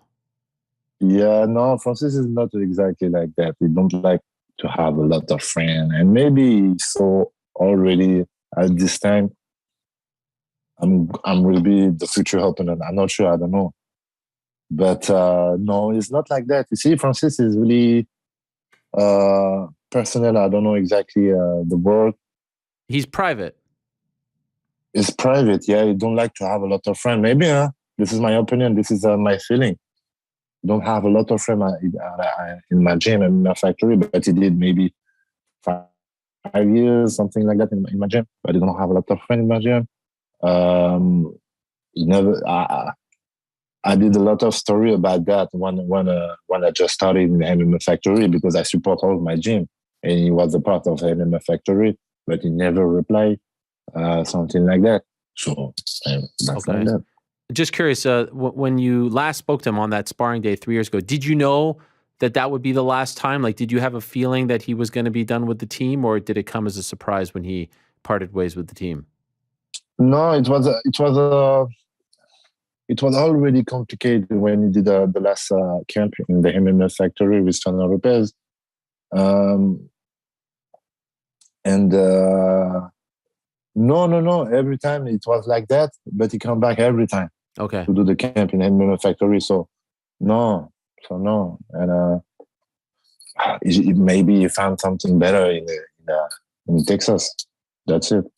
And then things got even more interesting in the build-up to this fight because the MMA Factory social media pages posted a brief video of you guys actually sparring, not really at 100%, but it's from back in the day, you guys obviously going back and forth. And this seemed to have upset Francis a little bit because he seemed to think that it made him not look good. And then Fernand talked about it back and forth. Were you okay with that being posted? Because there's sort of like a code, right? You don't post this stuff. I mean, this is a very short clip. It's like 15 seconds long. But how did you feel when you saw this clip be posted? This was posted on the MMA Factory? I believe so. Was it not? I saw it. I'm not sure. We're posting a clip here from BT Sport. They reposted it and credited you guys. That's the origin of where I could find it. So they were crediting you guys. But anyway, it came out. Yeah, exactly. Yeah. Anyway. Yeah, it was a part of the video. For me, it was a good part of my sparring. Sometimes it was more balanced. Sometimes it was better for him, and sometimes it was better for, like every sparring you do with your sparring partner. This is a good part of myself. Not too much, but it was good. And yes, just I can say about that. He is dealing with a lot right now, as you may have read, like with his contract and with the UFC and his manager. Do you think that there's too much on his plate? There's too much pressure, too much stuff going on here. You're just going into a fight, no pressure. You go in there. I mean, a lot of, I don't know if you know this. You were my 2021 breakout star of the year. Félicitations. I don't know if you saw that great award that I gave you, but it's a big honor. It's a. Thank you. So there's a lot going on with him. Do you think that this might come back to hurt him in the fight? Because as you know, when there's a lot going on here and outside, sometimes you're not 100% focused. When you're fighting everyone, sometimes you go into the fight and there's a lot, going on in your mind. What do you think? For me, yeah, that's better to be focused on your mission. But this is exactly Francis. Francis like to do. He don't have a lot of confidence in too much people, so he like to do everything around him. It was exactly a little bit the same when he was. I heard that in the MMA factory, he like to manage it.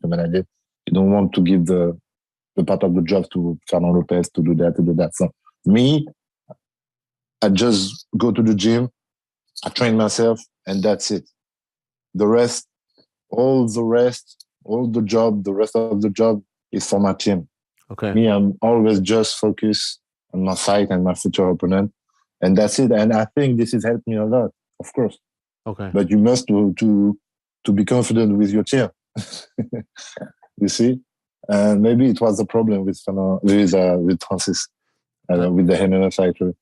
This could potentially be the biggest year of your life. You win this fight, gigantic, and then maybe there's John Jones, or maybe there's Steve. Who knows? But it's like it's one big name after the next. Is it hard not to think about that? Oh my gosh, if I beat Francis, now I'm a huge megastar, not only in France, but all over the world. And then it's John Jones. I could be the first guy to beat John Jones. And a lot of people, I think, would pick you against John Jones. I certainly will, if I'm being honest. And then who knows? There's Steve. So do you allow yourself at night to dream about these things or what? I think the people now know me a little bit, but I really don't care about all of that. You don't care. You're crazy, man. Really? You don't think of any of this? That's really crazy, my man. Maybe that's because I just started that 3.5 years ago. So that's why I never dreaming to be a champion in the MMA, in the UFC one day. Never. Maybe when I was really young, maybe to be a soccer player, maybe. And I'm not a dreamer. And I'm not a dreamer. Mm-hmm. Okay. This is a good word. Yeah. I'm really not a dreamer. Wow. I was always confident about myself, about my future. I never seen my future, what it's going to be. But every time I was confident, just that's it. And now the people bring me in the Muay Thai, and after that, the people like Fernando Lopez bring me in the MMA. I just say, yes, why not? Let's go. You want to do? Okay, why not? Let's go. This is my story. That's amazing. This is the stories of my life. So you talk about John Jones and Stipe and this bet against Francis Ngannou. This is already crazy. But for me, it's a little bit normal. Like, I don't know exactly how I can explain that, but it's just normal. Because I did step by step. So this is the flow. Yeah. You're just following the next step. You're going with the flow. Exactly. That's the amazing. Story just continue. That's it. Do you get nervous? Like on Saturday night, do you get nervous before the fights? Do you feel stress? No. Nothing? No. I'm gonna have the stress just a few days before the fight. The good stress to do a great performance, you see? But now, no. Wow. I wish I could be like you. I get nervous about everything. But sometimes it's a lot of time of my life, the people say, no, that's not normal. Yeah. you can't be like that. That's not professional. You must be like that. Nah, nah, nah, nah. And now in my sport, now this is my job. People exactly reverse this, like that's really perfect, and I wish to be like you. So that's a little bit funny. I know you say that you're not a dreamer, but have you been thinking about the fight and the way it might end? And is there a scenario that is sort of playing out repeatedly in your mind that you think this fight will end a certain way? What do you think? What I think about the fight with Francis? Yeah. Honestly, like every time, I really don't know what's gonna be happen. And now we are in the champion, and for me, I got a lot of respect for him because I knew already he's gonna be a champion one day. Because, like I can see, I'm confident of myself, on my skills in the MMA. Like I think I'm gonna do really far. Exactly like that. I saw in Francis, he's gonna go really far too. So I got a lot of respect for him. This is a really great opponent and really tough opponent. So I don't know exactly what is gonna happen. Seriously, that's a really great question. Every time the people ask me that before a fight, and now is more harder than my former fight. I don't know exactly. Everything's gonna be happen. Everything's gonna be happen. But like every time, I'm confident on my striking, on my footwork. My ground game, my wrestling game, I'm okay with that. I love this so much. My one complaint is I wish this fight was happening in France. It would be very special, obviously, for it to happen in Paris. Could you tell us how big of a deal has this fight been back home? Like, have you been getting a lot of attention, a lot of media, a lot of coverage? Does it feel like people are noticing, wow, there are two huge stars coming out of this country fighting each other for a UFC title? This has never happened. Yes, the people are a little bit sad about that. Every people just after the fight. Oh, sorry. No problem. Let's go. Let's go down. Sorry. Yeah, just after the fight against Derrick Lewis, a lot of people, and we talk about that, and I made it a lot of. I don't have the good word, but the government people. In France. For the congratulation, but also for talking about maybe the fight against Francis Ngannou in Paris, and every light was in the green. Every people want to do that in France, but it was not possible. So the people are a little bit sad about that. And maybe one day. Last question for you, Ciryl. There was a clip after your Derrick Lewis. We just had Derrick on the show last week, and he talked about how nervous he was fighting in Houston and, the regret that he has about the fight and everything. And it's interesting that he's going back to Houston next month to fight Tai Tuivasa. I don't know if you saw that news. But after the fight, it was posted this clip of you going up to him when he was sitting. He was very sad. And, I did that? You did that. You went up to him and you spoke to him. Yes, I did that. Yeah. And I thought it was really cool. I mean, you're the younger guy. He's the veteran and you're showing him love. I thought it was very cool. What did you say to him in that moment? And I say exactly what my feeling at this moment. Like, just I'm really confused. You are in front if you're fan, but it's gonna be okay. And I like you so much. You are really funny. I like this guy really. Derrick Lewis is I like really this guy. And just good feeling, just the good feeling, just good feeling. It was very nice. Like it's gonna be okay. You're gonna jump again in the cage and you're gonna do very well. And he did it. Yeah, he did it. So no, it's really not finished, and this is that's why MMA and UFC is beautiful. It's never finished. For that fight, you walked out to Houston rap. Are we going to walk out to some West Coast rap this time? Some LA rap? What do we got? Tupac? You understand already. I don't know exactly which one, but of course, we're going to represent California. I love it. I love it, Ciryl. You're the man. Such a pleasure. And I know why they call you Bon Gamin. It's a perfect nickname for someone like you. I wish you nothing but the best on January 22nd. Bon courage. Bon chance. Thank you very much. And it's going to be such a great fight. And the way you're handling it all with a lot of class says a lot about who you are as a person. So much respect, my friend, and good luck to you on Thank you, my man. le 22 janvier. Exactly. It's going to be huge. It's going to be huge. Thank you very much. Take care, Ciryl. Thank you so much for doing this. I appreciate it. There he is, Ciryl Gane. What a great guy and a very easy guy to root for. A very likable character, and yes, it has been a little bit, I would presume, a little bit uncomfortable at times with the buildup, because a lot of the buildup has really been between Fernand Lopez, Francis's former coach, and Francis, and he's kind of been, off to the side, which I'm sure he appreciates and doesn't mind whatsoever. But we had an interview with Fernand Lopez last week.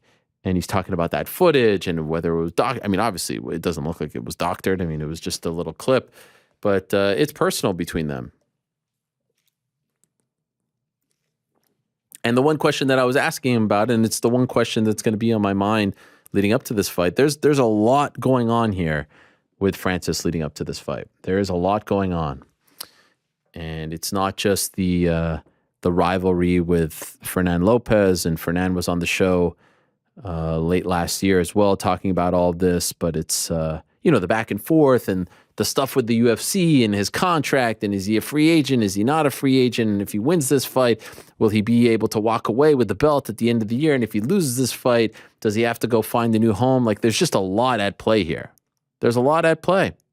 There's a lot on his mind. And sometimes when you're fighting everyone, we have seen this before, when you're at war with not just your opponent, but fellow, whether it's the promoter and the coaches and media, there's a lot going on. Sometimes it doesn't bode well. Very interesting time in the sport. We have a situation where 4 of the biggest names in the UFC, by the time this year is over, could be free agents. Francis Ngannou, we've talked about his situation. Nathan Diaz, we've obviously talked about his situation with the 1 fight left. Conor McGregor with 2 fights left. Israel Adesanya with a couple fights left. There's also there's a scenario where none of them leave, where they're all happy and they're all re-signing and everything's all well and good. Really interesting time. And that's a fascinating storyline leading up to that fight. That being a part of the story just makes it even more interesting. One of the more interesting title fights in recent UFC history. It goes down not this Saturday, next Saturday, January 22nd, UFC 270. On ESPN Plus pay-per-view, now $74.99, by the way, just announced last week, drew the ire of a lot of people going down at the Pond in Anaheim. I reached out, by the way, to Andy Foster of the California State Athletic Commission and asked him if the recent spike, I should say, of the COVID virus, Omicron, and all that stuff has put this event in doubt or in question, and he said no. So that is good news. Now, someone who knows a thing or two about testing the free agent waters and it being very lucrative and very beneficial to him is our next guest. What a great year he had last year, and I'm sure the greatest honor of them all, the greatest accomplishment of the past year was winning the highly prestigious MMA Hour Award for the 2021 Fight of the Year. He is one half of that fight. He is Michael Chandler, and he's kind enough to join us right now via the magic of Zoom. There it is, right? Am I right? Biggest honor? You are. Biggest honor of my entire life. So thank you so much. For real. I appreciate it, man. It was it's great. Get into the sport. You want big fights. You want to be in entertaining fights, and get the MMA Hour Award. So appreciate it. I wasn't going to go life. I was just going year, but fine. If you want to go life, I'll take that as well. By the way, is that left ear? Is that bigger than normal? What's going on over there?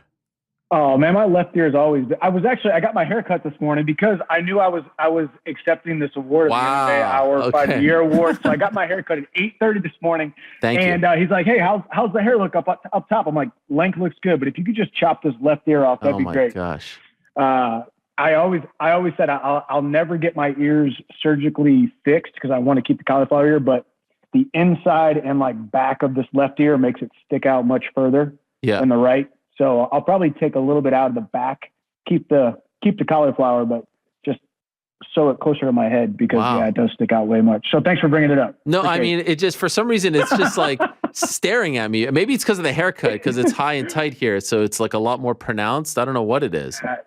It's the haircut. Well, that's how my barber started talking. I'm like, man, I always forget how big my ears are until I trim down the hair a little bit, and then they stick out even more. And then I put these headphones in, which I always get. I'm sure people are in the comments right now talking about how my headphones have the hardest job on the planet. And whenever I wear my little Apple AirPod ones, they're like, oh man, that AirPod's hanging on by a thread. So whatever. These are my ears. Do you have to get it drained a lot? No, so these are completely hard. And by the way, these are actually from college wrestling. I have not really had a soft, mushy cauliflower ear in the last 13, 14 years since I started fighting. These are all from college wrestling. So whenever anybody asks me, hey, I see your ears, you must fight, I say, hey, I do fight, coincidentally, but I got these from college wrestling. Wow. So I got to give my college wrestling props. Interesting. Okay. Yes. By the way, a guy named Gregor Gillespie has been talking a lot about your collegiate wrestling days. These. He did beat me. I mean, like, really, I have to admit, I did not watch the match. Only once you wrestled against him? We only wrestled once. Yeah, at NCAA's in 2009. My senior year, I think it was his junior year. Making it seem like he wiped the floor with you. I mean, was it that one-sided? I don't even remember. Okay. So. I mean, I don't remember what the score was. Yeah, he beat me pretty handedly. But because the unfortunate thing about wrestling is, yeah, you can make one move and then boom, I ended up on my back. I think I shot in, ended up on my back, gave up a 5-point move, and then wasn't able to come back. But, he said some choice words, I guess, but he's also, vying for that Tony Ferguson fight or whatever. So I don't really know how I got thrown in the crosshairs, but whatever, dude. Good job, Greg. You beat me. You beat me in wrestling. We will talk about all that stuff in a second, but I do want to ask you, because we spoke to you a week or so removed from that MSG event where you had that incredible fight against Justin Gaethje. You were still a little bit banged up, but still, you had come an incredible way since that night where we saw you go into the ambulance. How long did it take, and maybe it's not yet, for you to like fully recover physically from that fight? It took a while. I mean, we had a lot of soft tissue damage. I mean, obviously, the face is always the most telling, right? But the face luckily heals up pretty quick. I got some stitches here, stitches in my lip, which those came out in like 2 days. I think those had already come out by the time you and I had our interview like 5 days later. And really just soft tissue damage. I mean, obviously there's no doubt I took a lot of leg kicks. So my left leg was pretty beat up. My right foot, from the leg kicks that I landed on Justin Gaethje, my right foot, right ankle is still a little bit creaky when I wake up in the morning. Wow. But I mean, it was probably 6 weeks total to where I felt like I was able to really, really train 100% again.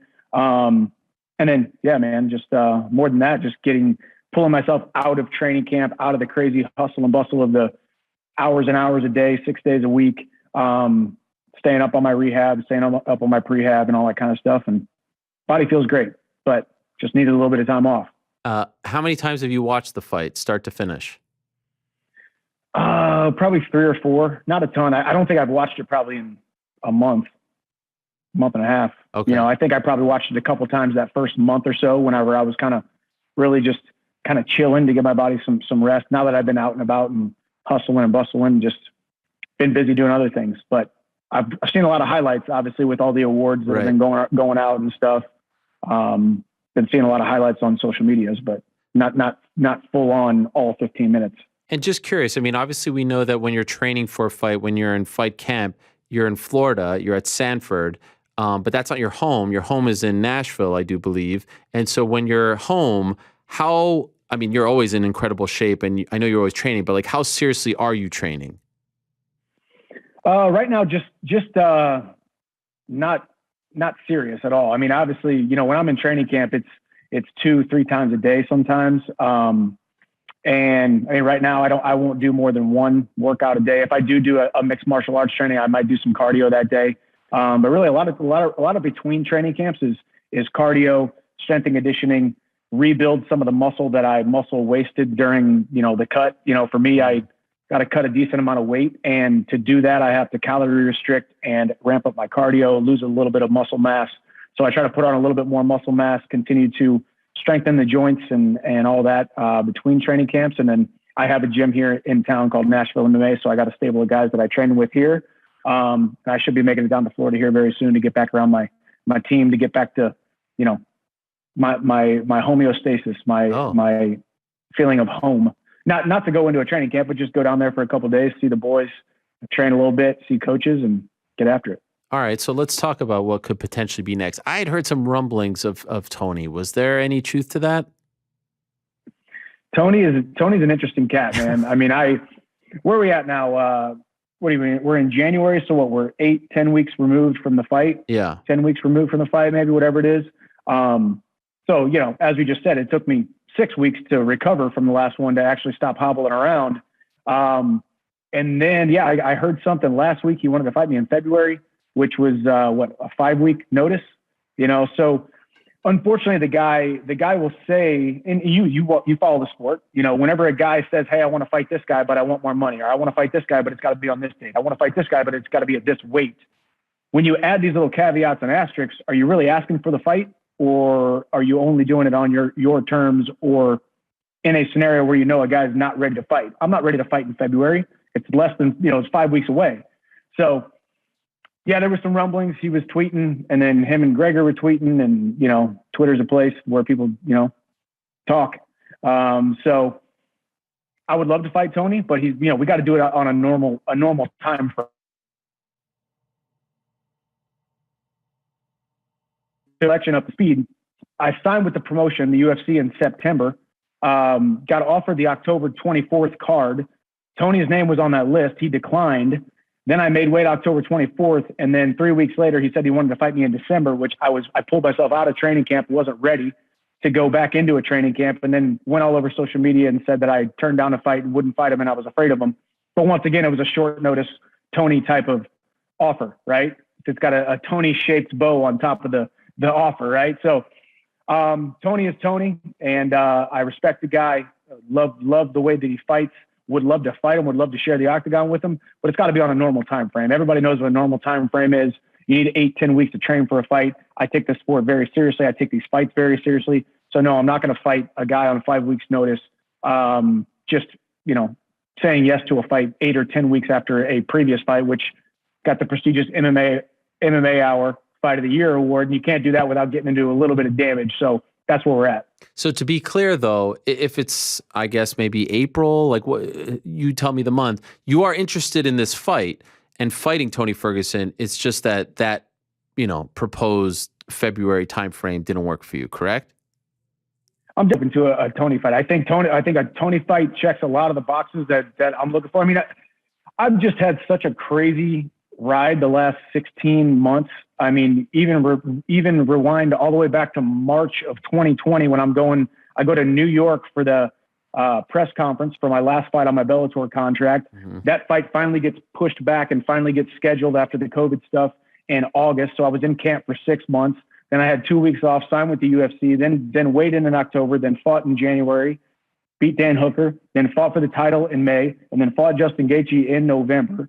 You know, so I need a little bit of time off. I'm not the kind of guy who's lazy. I'm not the kind of guy who's always asking and always adding little caveats to when I'm going to fight and who I'm going to fight. Tony is definitely a guy that checks a lot of the boxes. But there's a lot of different, you know, a couple different guys that I would love to fight. At this point, I'm sitting back, licking my wounds physically from the fight. I feel phenomenal. I'm excited about 2022. I think 2022 is going to be a huge year for myself and the company as a whole. So Tony is definitely a guy on that list, and you know, we'll see. It's just got to be on a normal time frame. Yeah, definitely sometime this early summer. Realistically, who is at the very top of that list? I mean, there's a couple guys. There's a couple guys that make a lot of sense. As we've talked in the past, Conor makes a lot of sense. The timeline works out well. He's coming back around the time that I want to come back. I'm not going to sit here and say that that's number one on the list. He makes sense. Tony Ferguson makes sense. Dustin Poirier makes sense. Nathan Diaz makes sense. You know, there's a lot of guys. There's a couple of guys ranked ahead of me. A lot of them are tied up. You got Makhachev and Dariush already scheduled. You got Gaethje, who thinks he's fighting Oliveira next. Conor could come back, skip the entire line. Who knows what's going to happen? I have a hard time thinking that's going to happen, but it's a possibility. So, you know, I mean, Tony's been the only one that has, you know, reached out to us or said anything to us publicly. But, you know, those are a couple of names on the list. I mean, I want some big fights. I want some exciting fights, some fights that the fans are going to want to buy the pay-per-view for or travel to go to, put their butts in the seats in some arena somewhere. But either way, the lightweight division is still the most exciting division on the planet and in the promotion in the world. So I'm excited about the opportunities. I know that you say that, you want some time off, but you also do like to be relatively active. If they said to you, hypothetically, like, hey, we do want you to fight Conor next, but it has to be in, let's just say August, because, he snapped his ankle in July. He needs 13 months to come back. Would you be okay waiting until August, meaning you probably are only fighting once in 2022, or would that not, obviously Conor is the perfect scenario. He's the biggest star in the history of the sport, but that's a long ways away. How would you feel about that? Yeah, I mean, it would be a tough decision if it was that far off. But I mean, I am a busy guy. I got a lot of stuff going on outside of just fighting, and that's the way I like to operate.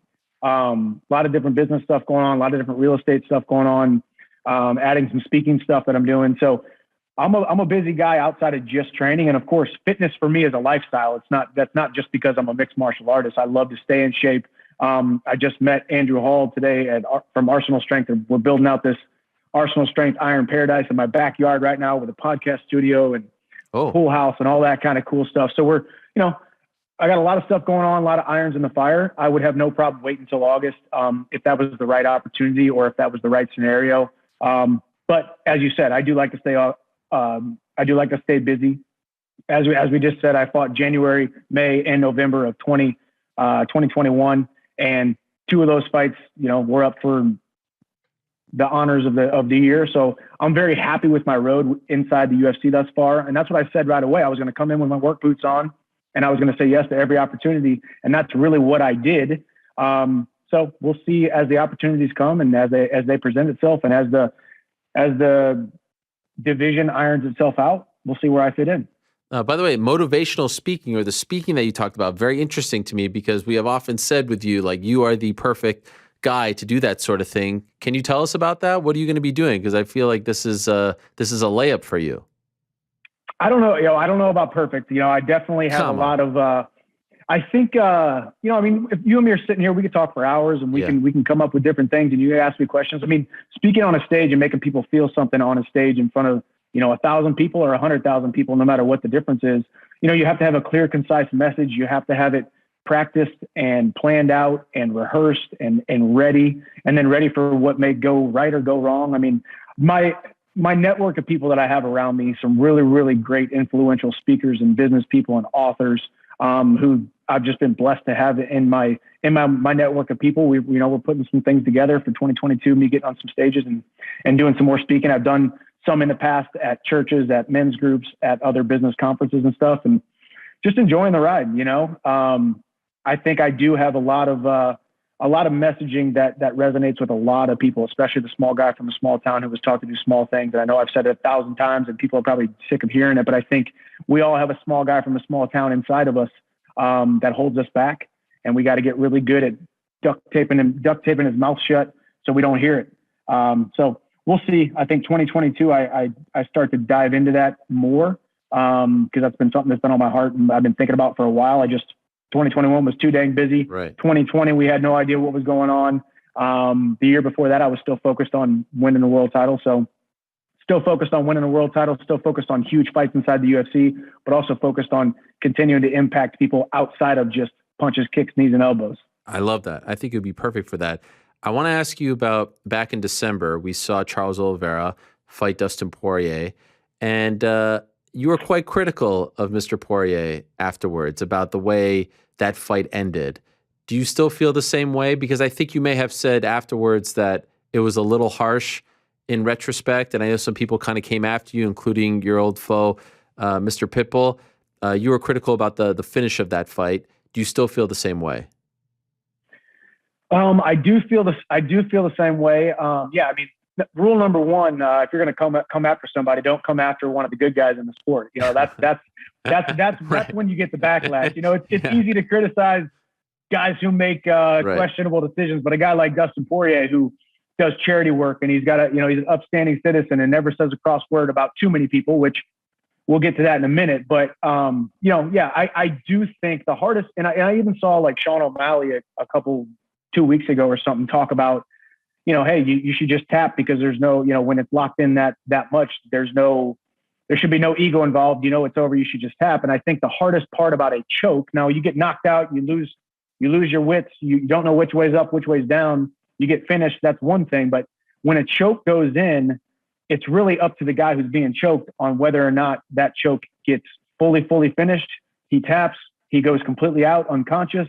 So it's really hard and there's really nobody that knows how tight a choke is. You know, I've been in some chokes where the whole entire arena is closing in and I somehow get out of it. I've never been submitted in my career.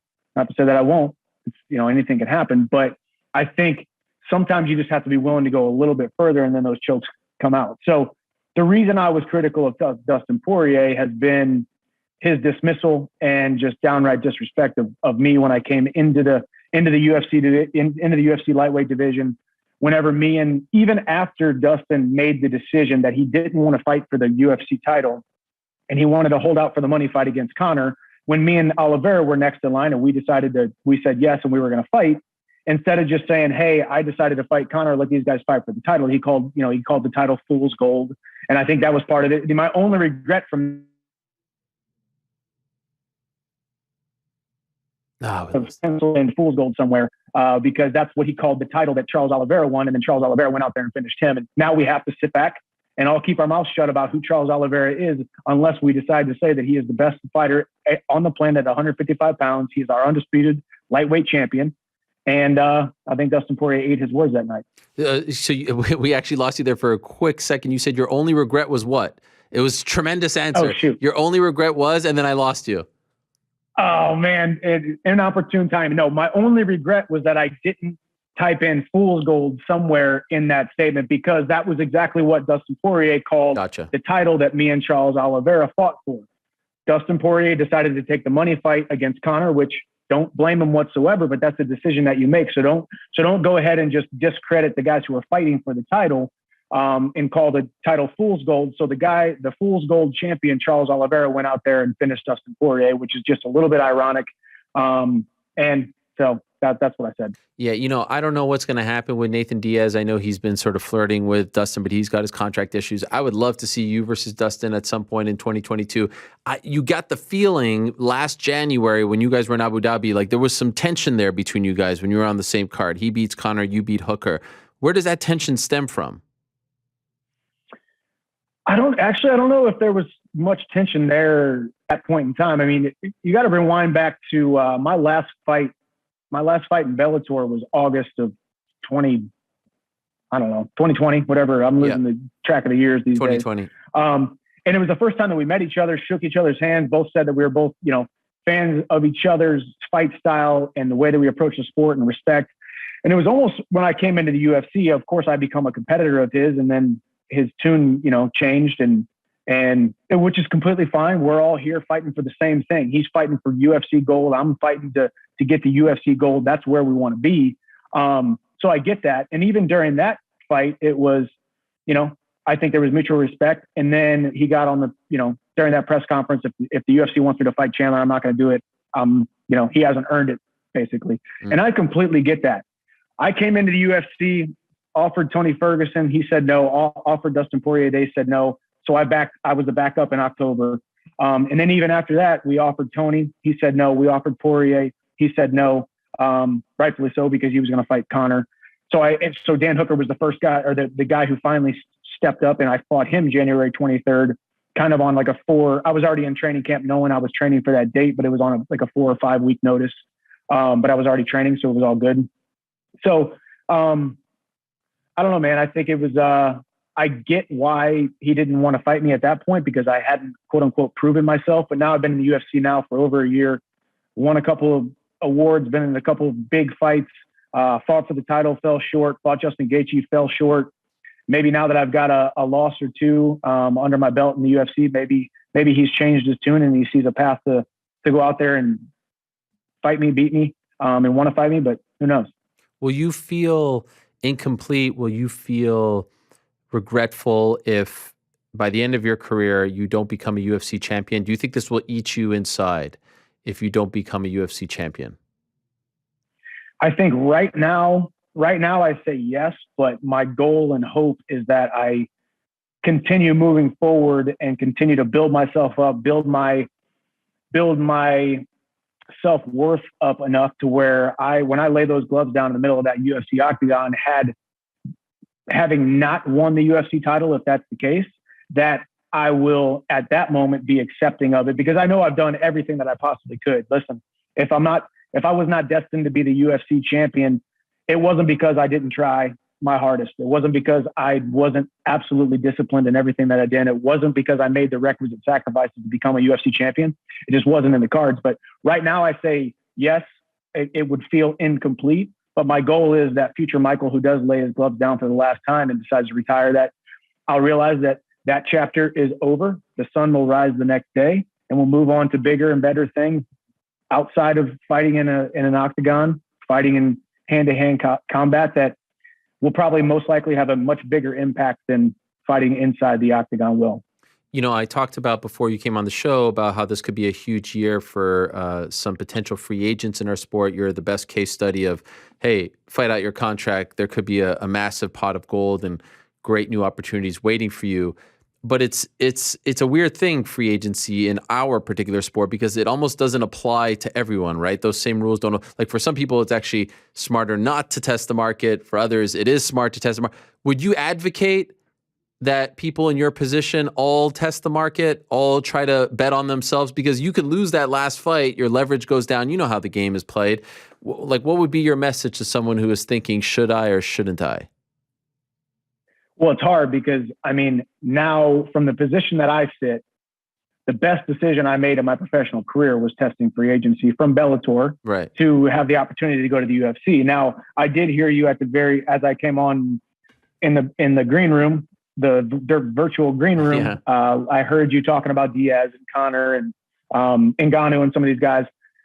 These guys understand that the UFC is the biggest promotion.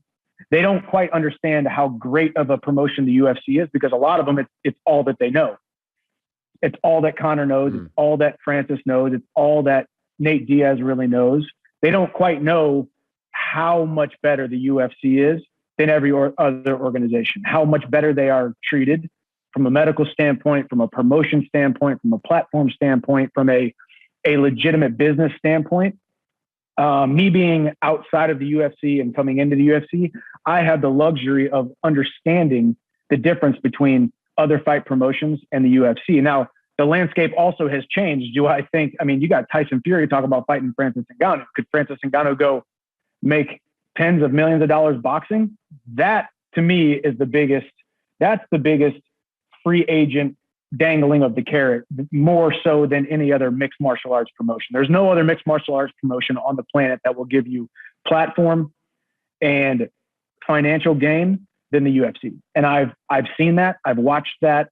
And I'm extremely excited to be a part of the UFC. You know, I said before I signed with Dana White, when I had my first phone call with him, and whether you agree or other people agree or disagree, I said, listen, Dana, I've signed a lot of checks in the last 13 years, and not one of them have had your name on them, but indirectly your name has been on every single check that I have cashed in the last 13 years, because you built the industry. The UFC built the sport and made it a worldwide, world-known sport and organization. So that's my belief, and my experience is going to be different than a lot of people's, but that's been my experience thus far, and the UFC has not disappointed whatsoever, and I've enjoyed it. So it's a hard decision, and it's also a hard perspective, because I think these guys are in the UFC not quite knowing how great the UFC is, because it's all that they know.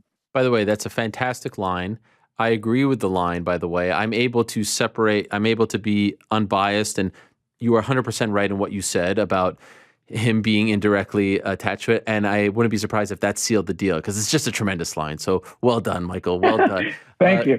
Well, I did tell a guy one time, he's like, man, that was the best sales pitch I ever heard. Man, you must have got it. I was like, dude, it wasn't a sales pitch. And one of the main pillars of sales is the first sale is to yourself. I truly believe that. And maybe some people are going to say me, brown noser, and they're going to bring up Dana White privilege and all that kind of stuff. But business is business, and good business is better than bad business. And I've always made myself a really good employee and made myself an indispensable asset. Therefore, I've continued to climb the ladder, and trying to do that inside the UFC right now as well. So, two last quick ones, and I'll let you go. And by the way, I love the touch of the of the fireplace right next to your right shoulder. I mean, it's just so cozy. Did you put that on for us, or is it just always playing in your house?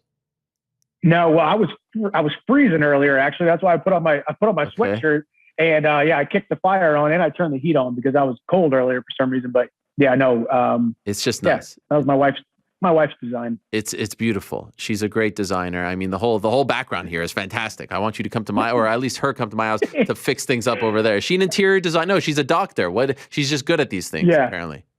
She's just good. Yeah, she's just good. She knows what she likes and she likes nice things.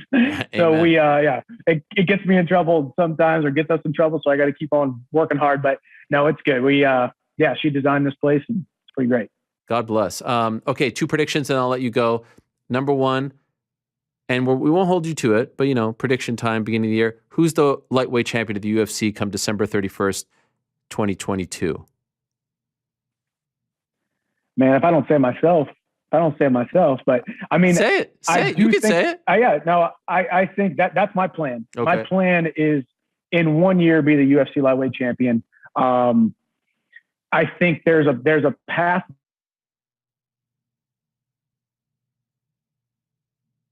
One fight away from fighting for the title. I mean, you got the most obvious choice right now is Charles Oliveira versus Justin Gaethje. I think the entire mixed martial arts community would probably love to see me run that back. Of course, there's other guys that people would love to see, but those are 2 guys that I've already fought, already had great fights with. And if either of those guys are holding the championship by the end of the year, how am I not fighting them? And then even more so, how am I not beating them? So that's my prediction. By the way, side note, who wins that fight in your opinion? Daggone, man. I think Oliveira might win that fight, man. Wow. I'm telling you, there's been a maturation process that we've watched. There's been we've always, we look at Charles Oliveira. He's had a spotty past, couple ups. He's had a lot more downs than a lot of people, a lot of losses. A lot of those at 145, missed weight, given up on himself, quit on himself. That's been one of his things. We saw that against me. He didn't give up on himself. We saw that against Dustin. He kept the pressure on him, finished him. I think Gaethje, obviously the best way Gaethje wins that fight, it goes out there and just Gaethjes him and gets into a brawl. And I will say Justin Gaethje is harder to take down with his stance, with the way that he drops his level, and his head is always in between you and him. In wrestling, we talk about the couple different levels of defense, and your head is always the first level of defense in wrestling. Justin Gaethje lowers his head so much, closes his eyes and swings, that it's hard to get underneath him and get to his legs. So I think Oliveira is going to have a harder time taking him down than he thinks. But I do think Oliveira might actually have the edge in that fight. Last prediction, you versus who and when? When's the next time we see you? Who do you think it is and when? There you go, man. I mean, sometime this early summer, after I give myself some much needed time off. And I think at this point, as we've said, it's a long shot that we see Conor. But I think it's Conor or Ferguson. Okay. Wow. Tremendous. Always great to catch up. Or Nate Diaz. If Nate Diaz, me and Nate, nobody's ever talked about me and Nate Diaz fighting, but for some reason I'm like, I feel like me and Nate Diaz should probably share the octagon at some point. And obviously I know he's got some, his contract's coming to a close. He's looking at fighting Poirier. That's a fight that he said he wants, but then he called the UFC and the UFC said Poirier sucks. That tweet was genius. Right. It was great. Yeah. So we'll throw Nate Diaz's name in the hat, and I'd love to fight at 170 instead of 155. I'll tell you that much. Oh my gosh! Permanently or just a one-off with Nate? Oh well, definitely. When I fight Diaz, it's going to be at 170 for sure. Okay. But yeah, man. I mean, I've been competing in the 150s since I was a senior in high school. I wrestled 152, then wrestled 157 in college for 5 years. Now I've been fighting at 155. I graduated high school at 160, graduated college at like 172. Now I'm like 190, and I'm still cutting down to the 150s. Yeah. So that 150 something is not very fun. Health-wise, it's one of the things that makes it hard for this. One of the things that makes it hard in this sport. Not only are you taking damage with the actual nature of fighting hand-to-hand combat, but me getting myself down to the 150s is not easy. When I got done with this last fight, I said, I don't want to make 155 unless it was Conor or for a title. Obviously I lost that fight. I'm not fighting for the title next. And, Conor could be a long shot at this point, but I would love to, fight him, but we'll see what happens. I definitely don't want to make 155, but I am a man of my word, and I signed a contract at 155 pounds. So we'll see how it all shakes out. Tremendous stuff as always, Mike. Thank you so much for the time. Congrats on a great year. All the best to you and your family in 2022, and looking forward to what's next. And keep us posted on those speaking engagements as well. You got it, man. I appreciate you. Thank you for having me. All right, there he is, the one and only Michael Chandler. Always a great chat, always a great interview, and wow, a lot of nuggets there. The 170 stuff is super fascinating. Of course, those names that he mentioned, I mean, I feel like he's in the running for a potential Conor fight, a potential Tony Ferguson fight. You can make a very strong case for that Nathan Diaz fight. You can make a very strong case for the Dustin Poirier fight. Go back. I remember that whole thing. It was in Abu Dhabi, and they had that little like, hey, good fight. And then Poirier went to the press conference. Now, I think a lot of it stemmed from the fact that he was having those issues, and the UFC said, hey, Mike, you come in. And I think he resented that. Nevertheless, there's a backstory there. It's fascinating stuff. So I'm really curious to see who they call upon for him next. And it doesn't sound like we'll see him fight anytime soon.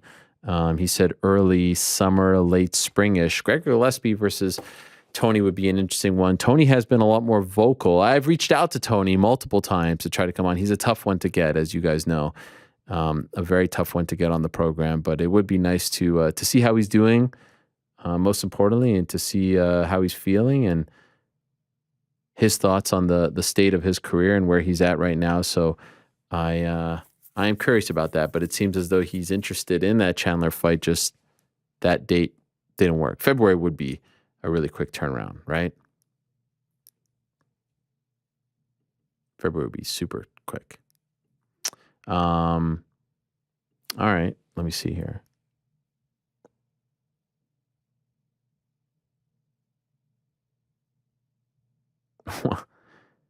I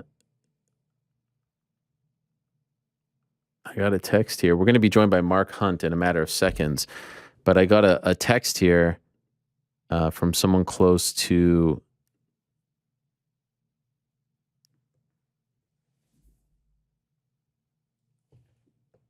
okay, actually, no, I won't do it. Got a text here from someone close to Kevin Holland who said that, speaking of breaking, Kevin Holland is breaking his fight news on his OnlyFans. Now, what's the proper protocol? This individual is telling me what the announcement is, but that doesn't seem fair to Kevin Holland. I mean, it's going to get out, but am I taking away? Well, let me see. I'm going to send a voice note. Am I taking away from his OnlyFans if I then say this was posted on his OnlyFans? You know what I mean? Because like he's posting. By the way, Kevin Holland has an OnlyFans. In case you didn't hear the news, I think they were on his shorts when he did the Fury grappling. But then the whole point of the OnlyFans isn't that to go on there and get people to pay? And it seems like it's transitioning from just being sort of a, type of okay, so he already announced it. So he's fighting Cowboy Oliveira on March 5th. This was sent to me at 1:13. All right, well, okay. Thank you, Shaheen. Thank you, Mike. This was sent to me at 1:13. So one of the actual best parts of doing this show, one of my favorite parts of doing this show is that I'm not on Twitter for like 3.5 hours. I love it. It gives me like this mental break. And so I have to catch up afterwards. So there you have it. Kevin Holland returning against Cowboy Oliveira, March 5th. The OnlyFans announcement had something to do with him on a horse, apparently. Okay, very interesting. All right, I'm really looking forward to this. As I said at the top of the show, I am a huge fan of Mark Hunt's. He has been on the program several times. We dubbed him the KFC King. He's an absolute legend of the game. And it's been a while since I spoke to him. And he's been in the news as of late. His ongoing lawsuit against the UFC and Brock Lesnar. And he's an absolute legend. And he's a gent. And he's always, kind enough and willing to wake up early over there. It's 7:08 a.m. in Sydney, Australia at the moment on Tuesday morning. And he is never, against the idea of waking up and doing the program. So it's a great honor, as always, to have the legendary Super Samoan Mark Hunt on the program. There he is, my old friend, the KFC King. How are you, Mark? What's happening, Errol? How are you? Legend. What's happening, Mermaid? Yes, it's been a long time since I heard you call me the Mermaid. I'm doing great. I do want to let the world know as well that we're being joined by your lawyer, Christina Denning. She's also on the line via audio only. Christina, are you there? I sure am. Okay. Good afternoon. Good afternoon to you too. And so obviously there's some sensitive legal topics to discuss here. And, you suggested, Marc, to have Christina on because I don't believe you are a lawyer yourself. You are a tremendous fighter to maybe clear up some of those things. So I trust you're doing well, Marc. Everything good in your life over there in Australia? Yeah, man. I think the whole world's going through this COVID stuff. It's everything's really good, to be honest. Yeah. By the way, before we get into all the legal stuff, only one combat fight since you left the UFC, and that was against that, he was like somewhat of a celebrity. It was in a boxing match a couple years ago. Now it was 2020, so a little over a year ago, late 2020. Are you done fighting, or are you still open to fighting? Well, I'm done fighting. I think I lost the passion a long time ago when I filed this lawsuit against the UFC. They took their passion away from me, to be honest. But the only fight I had was, since I left the UFC, was a boxing match. I couldn't get another match anywhere. I don't think any company would pick me up because of this lawsuit, to be honest. Do you think you were blackballed because of it by some of the major promotions here in North America? Oh, definitely. I mean, why wouldn't you hire someone as good as me? Right. I mean, such a good-looking guy, such a great fighter. I mean, why wouldn't you hire someone like me? But I think I got blacklisted, to be honest. I couldn't get a match anywhere. Wow. And the only match I got was back here at home in Sydney against Paul Gallen, who's an ex-footy player. It was actually the most fun I've had in a long, long time competing, because it was on my terms, even though I'd lost the match. It was a great. I had fun. It was like when I first started competing and fighting a long time ago. It was actually a great adrenaline rush. Wow. And so why didn't you continue? There aren't other boxing matches to be had in Australia where you can, keep those good vibes rolling? Well, the money wasn't, the money was great for that match, but I don't think you'd have to get someone, to pay that sort of money again, to be honest. And, it's training for camps costs a lot. And it was, like I said, it's getting a lot harder to keep training. I mean, I do a lot more time spending time with the kids. It's a lot more fun, chasing the kids around, teaching them how to ride a bike. Right. No, I hear you on that. So they're chasing around some other dude in the ring, I feel you. I've never done the chasing the dude around in the ring part, but I have done the kids part, and it's a lot of fun. I totally understand where you're coming from. So you are officially done. You will not fight again. Well, no, I didn't have. I was organized to fight someone else. I think Spong. But I just, like I said, if I'm not going to be putting 100% in it, I'm not going to do it. I mean, I just wasn't happy. The drive for fighting was gone because of this lawsuit. It's just so annoying. Okay. So, and by the way, have you announced that yet? I know you're no spring chicken as far as your retirement, but I have not seen you officially say that anywhere. Am I wrong? Well, I'm not announcing because I've still got one fight left. You do have one fight left. Where? Yeah. And it's happening right now. It's their battle against the UFC in court. Okay. That's the only fight that ever mattered. That really matters, to be honest.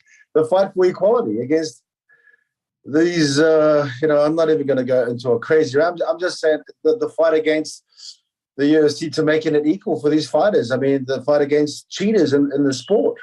Fair enough. That's the last fight I've got. I totally understand where you're coming from. I want to ask Christina, because I want her to describe this in the most accurate and legal way possible. Could you tell us the status of this fight that Marc is in right now with the UFC and Brock Lesnar, Christina? Sure. The appeal was won and the opinion came out late last year. The case is now back at the district court level and open back up. The UFC and Brock Lesnar are to file their answers to the complaint later this month. And then as of late February of this year, we will have a discovery plan in place to move forward with things like depositions to further work up the case. Right now, there are 4 causes of action alive on the complaint. Those causes of action are for battery, fraud, aiding and abetting, and civil conspiracy. So that's where we're at right now. Now, there were some stories that came out recently, Christina, and we have wow, that's a great toy. I'd love to have that, Mark, on my desk, if I'm being honest. You've got all those toys in there. Where's my toy? I don't have a Super Samoan here. I can't believe this. What do we have? I'm gonna put all my toys in front there so we can have a battle. I love this. This is incredible. No one's ever actually gone tit for tat with me. You've got who's that? Vanderlei Silva? That's a Pride one. Wow, that's cool. There you go. Let's battle it out now. You haven't even got my toy in front there. I would love it. No one... Come on. I'm sorry. I'm going to rectify this, Mark. But I do want to ask. Your favorite fighter here. You are. You are a legend. I had a picture of you. I have a picture of you somewhere. I should have brought it out. Anyway, we will rectify this. I promise. Where's my one? Jeez. You're right. Christina, there were some stories that came out last week that Mark has to pay $400,000 in legal fees. Is this accurate? This is old news. That was a ruling by the court in connection with the motion to dismiss, which is at the underlying level before we even appealed. So the status of that is really unknown right now and up in the air. We're talking about an order from the court preceding the appellate ruling. Okay, so and just in layman's terms, so old news meaning what? It was something that he was asked to do and doesn't have to do anymore or did already? What do you mean by that? Okay, it was in connection with the case when it was still at the district court level.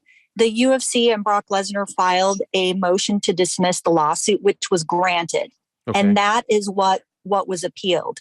In connection with the granting of that motion, the UFC filed a motion for an award of attorney's fees, which the district court did rule in favor of the UFC and ordered Mark to pay those fees. But we appealed that ruling, so I really can't say where that's going to end up because now we're back down at the district court. And when I say that's old news, this is an order for Mark to pay those fees that's almost a year old. Understood. And so right now it's resurfacing, and I really can't comment on where that's going, but I can tell you that it's not a new order from the district court. Mark, how do you feel about, and thank you so much for that explanation, Christina, how do you feel about where things currently stand? Are you confident that justice will prevail in your point of view? Are you confident in the current status of this lawsuit? Well, it's kind of sad that it's got to this point, to be honest. I think 5 or 6 years later, I mean, in this whole incident, the only person that didn't do anything wrong was me. The only good thing about this lawsuit has been Christina. The only thing. Everything else has been, how should I explain it? Bullshit, to be honest. I mean, the truth here is they cheated, Lesnar cheated, and yet I'm the one sitting here and lost 6 years of the rest of my career that I could have fought a few more contracts. And people complain about me whining about it. I'm like, they've been doing this for a long, long time. They've been doing this for over 20 years. Results coming back after fights. It's just ridiculous. So if I'm the only one here that's done nothing wrong, so where's the recourse for this? This can't be the answer. Me just getting screwed, and they keep doing it to every other fighter. That's the problem. It's not just my fight. This fight is just for everyone else that's been cheated out of a position. Do you feel... I mean, they have guys like Jeff Davinsky in there working for the UFC now. The Golden Rat or Snitch or whatever he was, and he's the one that caught Lance Armstrong. Now he's working for those idiots. I mean, it's sad because you look at the fighters, but I feel that people are starting to realize now. They're starting to realize and see that what's happening and what's been happening for a long, long time is this company is just a bunch of crooks. Do you feel like you are getting support from the MMA community, from fellow fighters? Because you say you are not just fighting for yourself here, you're fighting for the others. Do you feel like you are getting support, or do you feel like... Well, I can't tell fighters to come and join the cause because they've all got bills and mortgages to pay, because I understand the situation. You know, it's not up to them to just give up and say, oh, man, I want to come to this course. The power that all the fighters have is it can't be beaten. If all the fighters got together and said, I don't want to fight for this company anymore, there's no UFC. I've said this many years ago. This company thinks it's got all the power at the moment, and that's what it's leading to these fighters to believe. But if these fighters realize that they have all the power, and they just, all of them just say, no, I want 50-50 pay-per-views, I want the Ali Act, and I want all these things, and things will change in an instant. Because without these fighters, there's no UFC. And that idiot Dana talking about, oh, hey, we built this company. Yeah, you built UFC. The sport you're stolen from. You're stolen from the sport from all the fighters. That's the difference. It would have been another company that built MMA up to where it is, because it is the ultimate in fighting combat. The problem is they built the UFC up, but they were stolen from the sport. Christina, I'm not a legal expert. This fight that Marc is obviously talking about is 2016. It's July of 2016, UFC 200, his fight versus Brock Lesnar. So we're approaching in the summertime, it'll be 6 years. And this process has been going on for about 5 years. Is this common? Like, was this expected when you took on this case that it would drag on for this long, or is this uncommon in terms of length? We can never anticipate whether or not there's going to be an appeal. And I can't really comment on whether or not COVID affected the timing of the decision coming out. I can say that the argument on the appeal was had in October of 2020, and the ruling came out, just a few months ago. So it took about a year to get this opinion. I can't say whether that's typical or not, but it is typical for things to drag out if there is an appeal. Okay. So I would expect to see, a few years down the road, not being out of the ordinary. Okay. And for Marc, it makes me sad. It honestly hurts me in the heart to hear you say that, like, this took your love of the sport away. And I can understand why that would be. And so, like, living with this now for almost 6 years on your shoulders and feeling this way about it, fired up, you're a jovial guy, you're a happy-go-lucky guy. Do you feel like it has affected your way of life? Of course, man. I have to. It's crazy because it's giving me anxiety. A lot of things. I came from a troubled background, and fighting was my only outlet. Fighting is what saved Mark Hunt from being another criminal in jail, because that's why I started. But fighting saved me to be a better person in life. But yet I come to the top end of my sport, and yet I have to see this.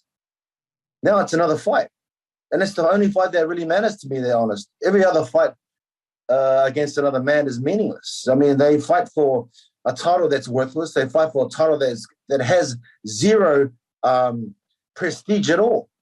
They're fighting for a title that's, oh, hey, I need more money. I'm the world champion, like Ngannou, and he's asking for more money. It's the whole lot of them. It's just a joke. The UFC is actual joke, and it's taken 10 years I've competed in that company, and then realizing at the end of it, like, man, all this was for what? I could have spent my time chasing my kids around with a normal job. Now, someone might say a normal job like everyone else. During that time, you did make money, though, right? And I feel like someone would retort. Of course, but the thing is, making money and doing it. Yeah, I've made a lot of mistakes, but so hasn't everyone else. But the thing is did they pay the right amounts of money that they're supposed to pay? No, they didn't. Did they cheat people along the way? Yes, they did. So why am I the only one that's sitting here after what's happened with this Lesnar case, years and years later, trying to fight this battle when these guys are in the wrong clearly? By the way, I know about this story that you're telling about your backstory, because I should have mentioned this. Look, I have it right here. Born to Fight by Marc. I see it's right here. I do have your presence. Oh, you have got something. Yes. Wow, that's great. See, I just remembered. And it's a signed copy as well. Highly recommend this book. Obviously, it doesn't go into all this stuff, but great. What a life you have lived, Marc. And so at this juncture, Marc, are you also involved? I'm not sure if you can comment, this class action lawsuit that's ongoing as well against UFC. Are you a part of that as well, or are you just focused on this? I'm a part of the class action lawsuit as well. A few of the guys that asked me to join that a long time ago, I wasn't going to, but it's a fight for equality also. It's a fight for proper pay. I mean, like what the top end boxer gets, like Joseph Parker, Tyson Fury, Anthony, all these top end boxers. When Canelo, when they make it to the top, they split half of the revenue. automatically. Whereas a UFC fighter has to say, oh, can I get $1 of the pay-per-view? Can I get 50 cents? Can I get a blowjob like Mike Tyson says? I lost all my money. I mean, it's just, this stuff really annoys me because it's taken my life, my fighting career. And I felt that as I was competing in there, as I was competing in the UFC, I just lost all love and interest because what is the purpose of this? Are you able to even watch fights now, or does that feeling preclude you from doing that? I support all the guys that I've helped train with. That's helped me train to get to where I was. I've tried my best to help all of those guys, but I don't like watching UFC or fighting in general because it's just because I know what it's like at the top. I know what they're fighting for, which is nothing. The UFC fighters, they're fighting for nothing. I'm the world champion of what? Explain to me what you're the world champion of. Of the UFC, if you're the world champion of boxing, there's reality. You've made it to the top. You don't have to worry about money. You don't have to worry about nothing. There's the goal reached, Mount Everest. But with UFC, when you make it to the top, what do you get? Look at the champions. Don't look what I'm saying. Look at the champions of the sport. What do they got? They're sitting there complaining about money. You're the world champion of nothing. There's always that talk every so often, Mark, as you know, fighters coming together, unionizing, associations, getting the fair share of the pie, revenue sharing, all this stuff. And just last week, we found out the pay-per-view price is going up in America to now $74.99. But it doesn't seem like anything else goes up as far as what the fighters are concerned, less sponsors and things. They had their best year ever. Do you ever foresee a time where the fighters will come together and have a collective voice to try and raise what they are making? I mean, I can't speak on behalf of every other fighter. I can only speak on my experiences, what I've been through, and I know right now, for instance, if every one of those fighters in UFC just said, I don't want to fight for this company anymore, and just told their management or told UFC, you know what, I'm not going to fight for you. You better change ship. Things will change in an instance. And in 1 second, things will change because without those fighters, there's no shows. All those TV deals that the UFC have made on the backs of these fighters, Dana White, the Parasite, and Lorenzo and Frank Kachita have stolen from these people, from their families for years. And they're still doing it. So it really pisses me off and upsets me because that's why I'm in a lawsuit. That's why I'm suing them. I hope the justice system isn't corrupt like the UFC. That's all I hope. Are you surprised that the fighters haven't been more vocal about this, haven't talked about it, about coming to, about it? Well, they say don't bite the hand that feeds you, but yeah, you're going to have enough of that? You're going to take what's given to you like a slave? You're going to sit there and say, oh, I'll take that, I'll take this. No, I won't. I won't sit at the back of the bus. I won't. I'll go and do something about it. It happened to me 3 or 4 times, and I said, I'm sick of this happening to me. Nothing's going to be done about it, so I'm going to do something about it. If you're not going to support me, UFC, and do something about these cheaters, then I'll do something about it. The problem is they're all in cahoots together. Vince McMahon, Dana White, Brock Lesnar, they all made this deal so they can sell their company. That's the problem. They're all corrupt. There's an interesting young fellow, and I think you know of him because I saw you retweet him, named Jake Paul, who's been talking a lot about fighter pay. What do you make of what Jake has been saying and the light that he has been shining as of late on some of these issues that you are talking about? The thing with Jake Paul, I support most of the things he said. Like, I don't know where he got all his information from, especially with not being in the company, but a lot of it I support. A lot of it is true. The part about him hammering Dana about the coke and the bitches and the prostitutes, I don't know, because I don't know Dana on that level. But I do support him, what he's talking about with... Yeah, I'm talking about the fighter pay, not the personal stuff. Okay, I think I support him 100% because at the end of the day, I came through that. I understand what it's like there because you have to fight for every tooth. Why was I getting more than a lot of the champions? Because I keep saying I need more money. So I feel it's true. I mean, that's why the other guys are fighting for the Aliaki coming to MMA. So it can make like boxing. Did you know, Mark, that whole thing about the USADA exemption that Brock got, that I think we only kind of found out about afterwards or maybe leading up to the fight? Did you know about that they were waiving that rule for him? To be honest, before fights, people always talk shit. And I'm always going to say, like, I'm going to beat this guy's ass. I think he's on this. I'm always talking shit about it to try and pump the fight up. But, I was actually worried about that guy because when I actually met him in person and on stage, I was like, damn, this nigga's massive. He's huge.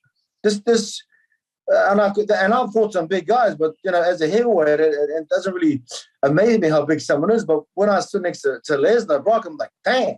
I even said that to Dana. But then when I realized, when I said to them, when I messaged them after, I said, are you guys testing this guy? He said, yes, of course. And then they give him that exemption. I'm like, what? Why is this?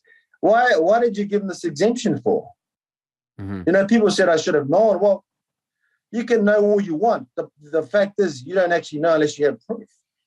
I mean, they were in the middle of selling that company, weren't they? So, I mean, end of the day, I it's disappointing and it's disheartening. I mean, anyone that asked me for advice about fighting, and I would do something else, to be honest. Get a normal job like everyone else. Your children are getting to the age, right, where they're probably talking about this. Have they talked to you about fighting? Well, they're not talking about that. I'm teaching the kids how to ride bikes at the moment. My 13-year-old understands about fighting. He's seen me get into. I've taken some of my kids to the events because I wanted them to see what Dad does for a living to have food and clothe them. But it's some of those cases have been bad cases. Like I've had 11 kilos. I had to lose weight for the Stipe fight, and I got pounded into oblivion. Mm-hmm. I held the best record for that fight for the most punches in the face, which isn't a good record to hold. But, my son, that scarred my son. That was on me. That was my mistake. My kids, I don't think they'll be fighting or doing anything like that. But especially from when they see it from my perspective, especially on not the fighting side of it, because I love competing and fighting, but the stuff that the management have, the money side, the business side of it. So that is the issue. If your son says to you, Dad, I want to follow in your footsteps, I want to be the next Super Samoan, I want to fight, what would you say to him? Well, I'll tell him there's only going to be one. You'll have to find your own name. And Mark, I would support him 100%, and I'll try to help him as best I could. But right now, I don't think it's a good time, to be honest. I mean, everyone, back in the days, I think everyone wanted to be a part of the UFC, but I think people are realizing that's not the case now. There's not what you want to, there's not what you want to be part of that company, especially one that's cheating everyone. Christina, can I ask you, why did you take on this case? Well, it appealed to me. I have a thing for the underdogs. I do a lot of plaintiffs' work, and I really felt like Mark was put into a really unfair position. I was very interested in this 4-month exemption and how it was with all the circumstances surrounding the upcoming sale of the UFC, how it was that this particular WWE fighter was given this exemption, and I found it intriguing, and I believed in Mark's cause. Are you a mixed martial arts fan, or were a mixed martial arts fan? Interestingly, no, I'm not, but I am now. Wow, yeah, I bet you're fully entrenched. And by the way, why isn't USADA, Christina, involved in this as well? Because they are the ones that obviously had to adhere to the 4-month exemption, right? That I really can't comment on. I hope you understand. Okay. So that was a decision that was made at the beginning. So I have no comment on that. Okay. And could I also ask, has there, and again, if you can't answer, I totally understand, but have there been any attempts to settle this outside of court? I can say, because it's part of the docket, that in the district court case, before it went to appeal, there was a mandatory settlement conference that we were required to participate in. We're not at liberty to discuss what happened during that. So the short answer would be yes, there was a settlement discussion because it was forced by the court. Was there any sort of significant discussion had about that? No. Okay. Mark, I saw recently you said you're done with social media. Why? Well, I was just, I was just getting trolled, and I was just trolling back. I just, and that's the problem, spending a lot of time on social media, because you just start hammering and biting at everyone, which is, everyone's entitled to their own opinions, and I should remember that instead of, just because they don't see it my way. That's just the way it is, and that's just the way life is, and I realize that. But I think, I can't just put shit out there and stick my hand in there and sound like an ostrich. You get very passionate, very heated about this stuff, and do you not like the way it? Because this is important business. This is important stuff, man. This is such an important fight, and people don't see it that way. They see it, oh well, the guy cheated and he got this fight from USADA and then move on. But no, that's not. That can't happen. I mean, who's pulling the strings here? Is USADA part of this? What is going on here? Mm-hmm. Yeah, I mean, aren't they a private company? Can they be bought? Who knows? I have no idea. I just know that it's just, there's got to be something else to this. You just can't get that answer. No, you have to do it this way. That's not the answer. If the guy is cheating, the guy is cheating. He needs to be fixed up and sorted out. You just can't lose on that thing. I mean, just check out other sports, man. Every other sport, just they don't give them anything. They take their names, their medals, their money. Why is it so different from fighting? Why does MMA have to be the one?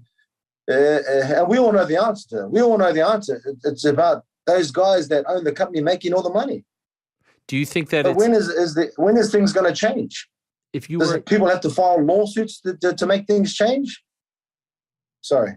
No, I'm sorry. I thought you were done, but I was just curious. Like, would you actually, if someone wanted to go down the fighting path, would you try to get them to go down the boxing path? Like, do you think it's actually more fair for boxers as opposed to MMA fighters, based on your experience? Boxing is a hard road, and it's probably as corrupt. But at the end, when you get to the top and make it to be the best fighter in the world, you actually make it. Yeah. You don't have to worry about borrowing money for camp. You make it to the status of Canelo or Alvarez, Tyson Fury, Anthony Joshua, Deontay, all the big dogs, Joseph Parker. You don't have to worry about it. You make it, you make it. Do you get the same with the MMA fighters, world champions? No. We all know that. We all know the answers. We all know the truth. And, if it takes a person like me or a person like the guys to start the Aliak lawsuit, then so be it. I mean, whether I fall on my sword like all the other guys do the same thing, at the end of the day, it's like I said before, I'm not the first to sue these people, and I won't be the last.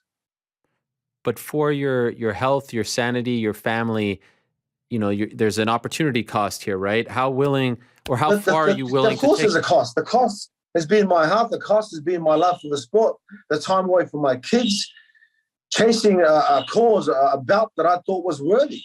It's not worthy of my time or anyone's time. It's not worthy to fight for. It's not worthy of my blood. I mean, it's not worthy of anyone's blood, to be honest. Because at the end of the day, and not by me, you look at the examples, look at the ex-fighters, paying for, having to GoFundMe pages to pay for injuries caused by work. Why can't the UFC pay for it? Oh, because they're not employees. They're subcontractors. That's a bout not worth fighting for. It's not worth losing sleep or blood over, but it's come at a cost. And when I got onto this lawsuit wasn't premeditated. This lawsuit was are you guys doing something about it? No. Are you guys, the full fight, are you guys doing something about it? No. Okay, I'll do something about it. Not knowing the cost would be the ending of my career. My happiness for fighting, my love of fighting is gone, of competing. The cost of it was huge, because I ended up, my career was done. I couldn't get picked up by anyone else again. It's just, if I thought properly about this, if I premeditated this lawsuit, I would have sat down, I would have got a few more contracts, made another 10, 15, 20 million, whatever it was, and then sued the fuckers. Mm-hmm. You got guys in there that have got injuries from this company and they're looking after them. I wonder why, because I know they've got massive lawsuits that'll fix this company up to stop them from doing this to anyone else. I mean, Bisping's got an eye missing, right? Ask that guy why he hasn't sued them. Your final days there, like I remember your last fight when you walked out, it just seemed like you wanted to be anywhere else. How uncomfortable were those? Because you did fight after that, right? I think you went up to 2018, I fought my contract up because they couldn't get rid of me because it was under contract. They had to pay for my contract. They're just paying me up. And I fought my contract. But the thing was, it was disheartening. Yeah. It was, working for a company you disliked. Every time I started, I went to a sports site talking about this and asked him why I kept losing fights. And he goes, well, what's the first thing you do a fight week? You start talking and complaining about the company that you're working for. Why are you complaining about the company you're working for? Because they're a grub company. They just rip people off. They cheat people. And they goes, well, there's a start for you. The first interview you do, you start attacking the company. Then you get pissed off with them. And then you go to the fight and you said, oh, stop it. Stuff this company. You're not getting a cent of my fucking blood again. And that's the problem. That's why I think fighters shouldn't get into the position. I mean, to love what they do, they got to keep doing it. I mean, I lost love for this grubby company when I realized there was no hope for. They're teaching everyone, all the boys and girls that want to do mixed martial arts, to go and start using steroids and cheat. Because the only way you're going to get ahead in that company is cheat. The company will back you. They back Brock Lesnar. So why not do what everyone else is doing, the top guys? Let's promote steroids. Let's promote cheating. Let's all go and cheat and see who can kill someone in the octagon. This is what they're after. One thing that I would love to see... They certainly are promoting the guy that doesn't do the right thing. I'd love to see a pension. Not every retired fighter, you could say, deserves it. They have one fight, two fight, but guys like you who fought for 10 years, other guys, like a retired Fighters Association or retired players, like in other leagues, you get a pension if you've put in a certain amount of time in that league. Do you think we'll ever see a day where there will be a pension for fighters like you, Marc? Well, I hope so. I hope it gets like that one day, and I hope the Ali Act comes in to help these fighters out. I just don't know, man. These guys that started that are doing this, that are ripping people off, the parasites like Dana White, Lorenzo Fertitta, and Frank. These guys, I mean, there are millions of these guys doing it in different businesses. But the difference is, this is the fight business. This is the blood business. People get really fucked up here. Not just them, but their families and stuff. And what does the justice system do about it? When they get people like that, they fix them up. Look at Lance Armstrong. They get fixed up properly like him. He loses everything. Like I said, let's just hope the justice system sees it this way. And these guys kind of hide or keep anything hidden. These guys need to pay for what they've done. Not just to me, but there's so many other fighters that they need to look after and sort things out with. They've cheated so many people, especially with the steroids. Before I let you... And sorry if I'm so passionate about this. No, I appreciate the passion. This has been my life, and it's the only fight that matters. All my career is meaningless, to be honest. Because at the end of this rainbow here that fighting was supposed to be for me, all you see is a bunch of little crooks.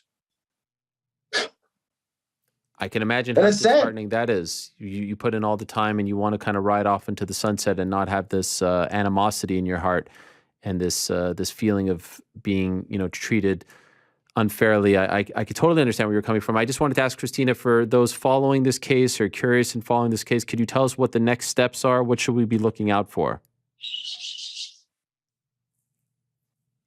Certainly. The next step is to enter into, depositions in a discovery phase, and that should open up towards the end of February. We don't have a trial date set or anything like that. In federal court, we put together sort of a joint plan, and there'll be, dates dictating the designation of experts and depositions and things like that. But for now, it's just going into the investigatory and exploratory phase of discovery. Could you even predict how much longer this will last? I can't really. I'm not comfortable doing that. I mean, it's going to be at least a year. Okay. And what is at stake here? Like, let's say you guys win. What does Marc stand to gain? And I'm sorry, I just lost you. Sorry. What was the question? What is at stake here? Let's say you guys win. What does Marc stand to gain? Well, there are no limitations on what we can ask for. So with these causes of action come, an award of damages. There's economic damages, which is, actual damages. And then there's general damages, which is, pain and suffering and those type of more abstract damages. But these causes of action that have remained in the case also include punitive damages, which are set to punish the defendants for their acts. So I can't predict what numbers that we're talking about because they're infinite. Fascinating. I appreciate that very much. What could happen? What I would like to have happened from this whole scenario was a clause in the contract, in these fighters' contracts, so that stops these guys from pulling results after the events that's happened. That's what this was all about. Because you believe the guys that he were tested, cheating, getting punished, but you believe they knew, right, beforehand. This whole thing started. The whole thing started because because there was no punishment for these guys that are cheating. I don't even think that idiot Lesnar's paid for his thing from USADA. And why does every result from the fights from USADA come back after the fights happened? Mm-hmm. There's got to be some sort of more punishment than just, here's a little slap on the wrist, or here this, or here's some money you have to pay, and then you can start back up in a year. There's got to be something more to that. 5-year ban, 10-year life ban. Get rid of you. Don't cheat. You shouldn't be here cheating. Bitch. You bring up a great point about the results coming out after. What's the point? Two last things before I let you go. Maybe we can end on a somewhat positive note, Marc. Your guy, Bam Bam Tuivasa, looking great. You proud of him? Yeah, Bam's, to be honest, like I said, I support all the guys that that have helped me train to where I am and get to where I am. I've tried my best to help all of them. And I see him doing well. I just, like I said, the end result I don't like. And I know where he's going. I just, I think Bam could be the best fighter in the world with dedication and hard work. That's always been the problem with him. And it's the same because it's like me. But at the end of the day, I mean, what's annoying to me is I see the end. If he makes it to the top end, he's right at the top, but if he makes it to that title shot and gets that title, what happens? Will he be in the same position as me? Will he be fighting guys that are on steroids? What's happened to all the guys that have been on steroids lately? Have you seen any more people pop from steroids lately in the last 5 years? I haven't seen, or I haven't heard anyone pop lately. I wonder why. Is it because people like me have spoken up, said something? The UFC be a bit more careful that they get no more lawsuits? What has happened here? Does it take just a little person to change something?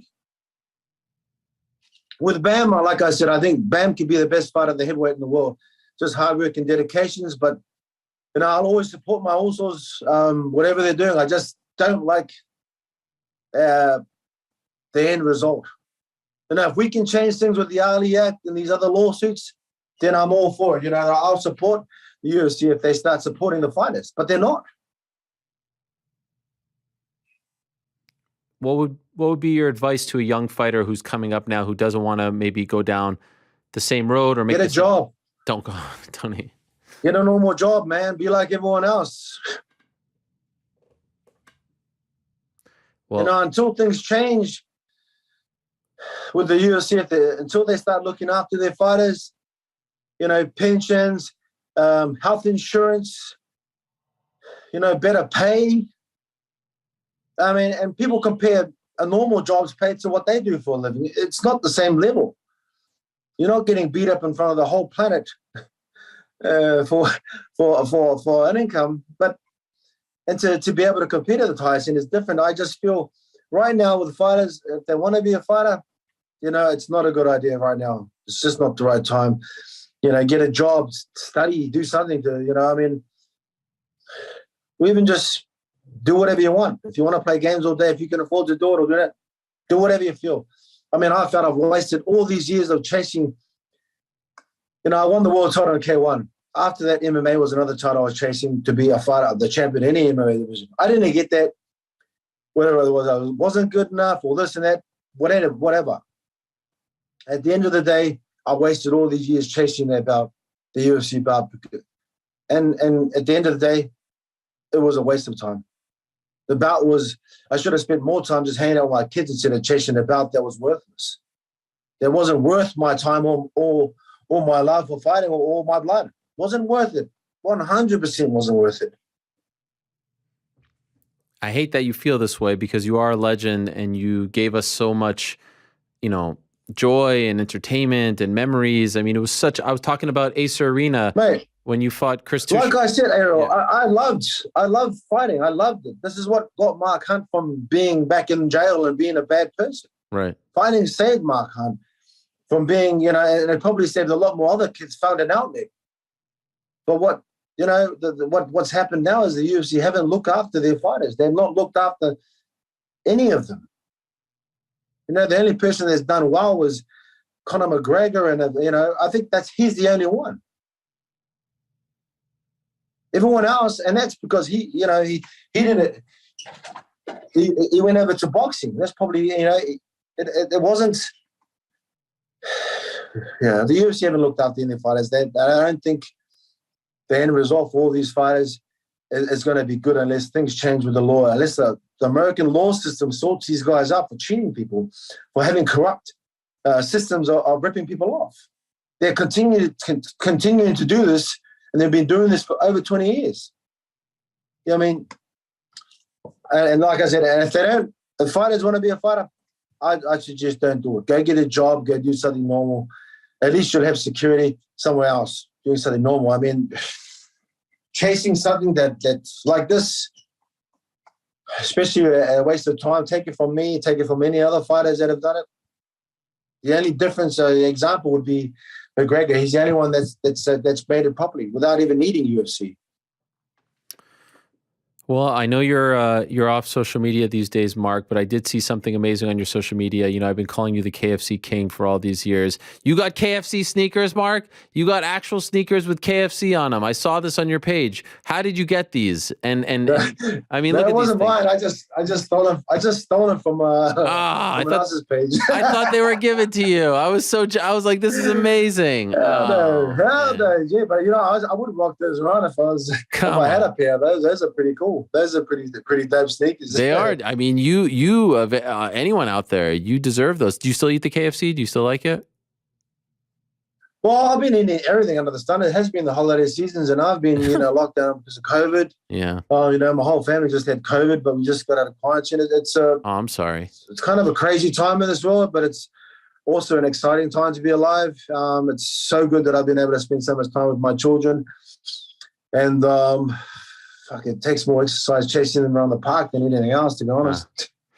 You're a good man, Mark, and it's great to catch up with you after all these years. Thank you for coming on. Do you feel like you got everything off your chest? Is there anything else you want to say in closing?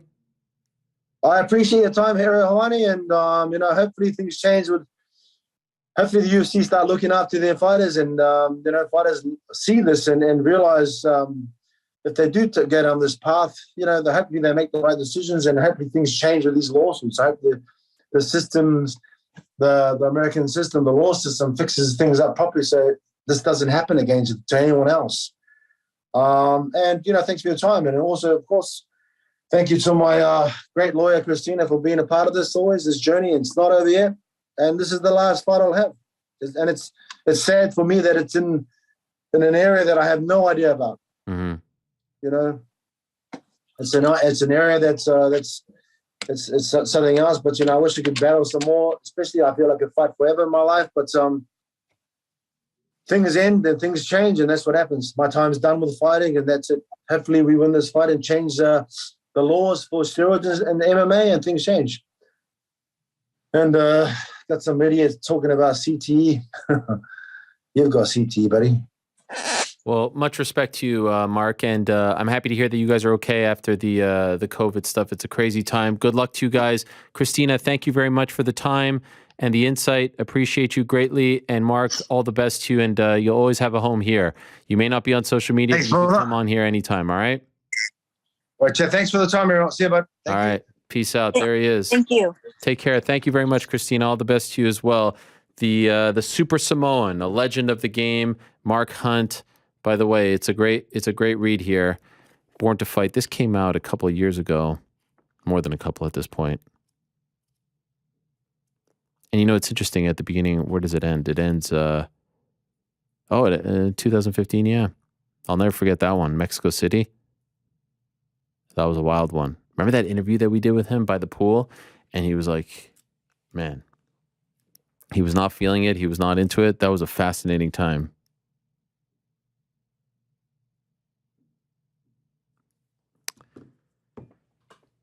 What's interesting about Mark Hunt is that when he first came to the UFC and I first met him, he was very short with his words. It was always like yes, no, and it was tough to sort of decipher how he was feeling. Now he's become, so open and so free with how he's feeling, and gives you long and thought out answers. It's amazing to see that evolution, and obviously he's very passionate about this situation and about this case, and it's great to get some insight there from his lawyer. I'm happy that she came on, Christina, and I wish them the best. It's funny because I will be called sometimes like, oh, you're anti this, you're biased, all that stuff. We just had Michael Chandler on. Who couldn't be more quote unquote pro UFC. And then you have Mark Hunt. What we try to do here on this show is talk about what's going on in the sport. The good, the very good, the great, which is quite often the case, the bad, the ugly. And I don't care what anyone says, I go to bed at night saying that we are doing it the right way, the honest way. And so Michael Chandler is giving props to Dana White, and it's all accurate what he is saying. Much respect. And then we'll hear from Mark, and then we'll hear from the guy who's fighting for the belt in 2 weeks. There is really no agenda, and I'm not trying to give you some it's the no spin zone. No agenda. I love MMA. I love all the intricacies of MMA. I love all the good, the bad, the ugly, the warts. I love the highs. I love the lows. I love the characters. I love the fighters. I love the business. I love all of it. And I've spent the last 15 years of my life talking about it, for God's sakes, on a daily basis, ad nauseum. And so this is all just a part of covering the sport. We're trying to shine a light on all the characters. And I would invite any character on to come on. Even the characters that, I would have Jake Shields on, to be honest. As much as I dislike the way he, was towards me, I don't care. I would have, I've told you about the people that I would have on this show. I would have Dylan on, but he's been 10-7. So, he's not available right now. Anyway, thank you very much to Mark Hunt. Thank you very much to Christina. Insightful stuff. And if you're looking for a good book to read, Born to Fight by Mark Hunt and Ben McKelvey. McKelvey? I think it's McKelvey. There it is. Highly recommend, about his great career, K1, UFC, Pride, all that and more. All right. Great chats. We're not done. In a matter of moments, we're going to be joined by the often imitated, never duplicated, the inimitable, the man bun himself, NewYorkRic. I wonder, is it a man bun or is it a ponytail? We shall find out. But first, a quick word from our good friends over at DraftKings. Ooh, I like this. A little accordion, a little French flair, Mysterious Frank? Yeah, a little bit. Is this in honor of Ciryl Gane? No, this is actually called Ashkenazi Dance Party. Wow, Ashkenazi. I see it now. Oh, it has a very Jewish flair to it. Ashkenazi Dance Party? Really? There you go. This is fantastic. Now, I'll have you know I am not of Ashkenaz descent, but my wife is. So I guess my kids are 50-50. Are you Jewish, Frank? Every time you ask that, I'm just going to deflect. Why? Is that an inappropriate question to ask? I feel like it's not very mysterious. That's a good point. Yeah. Do I ask this a lot? Probably every episode. That's so not true. Also, you claim that your wife is a big Buffalo Bills fan, and you also made a sort of like snide comment that like I've asked you this before, or that you've told me this before. No recollection of this. It's all right. I mean, it's the little people, right? Yeah. How many times have I asked you that question? Probably once a week. Wow. What a lie. What an absolute lie. Do you guys think that Connor's still tuning into the show, or do you think he's out on the town? There was a news break that the cops are called at a Indianapolis bar for Wow. a bunch of Georgia fans barking. So we're wondering if Connor was wrapped up in that. Amazing. That is pretty amazing.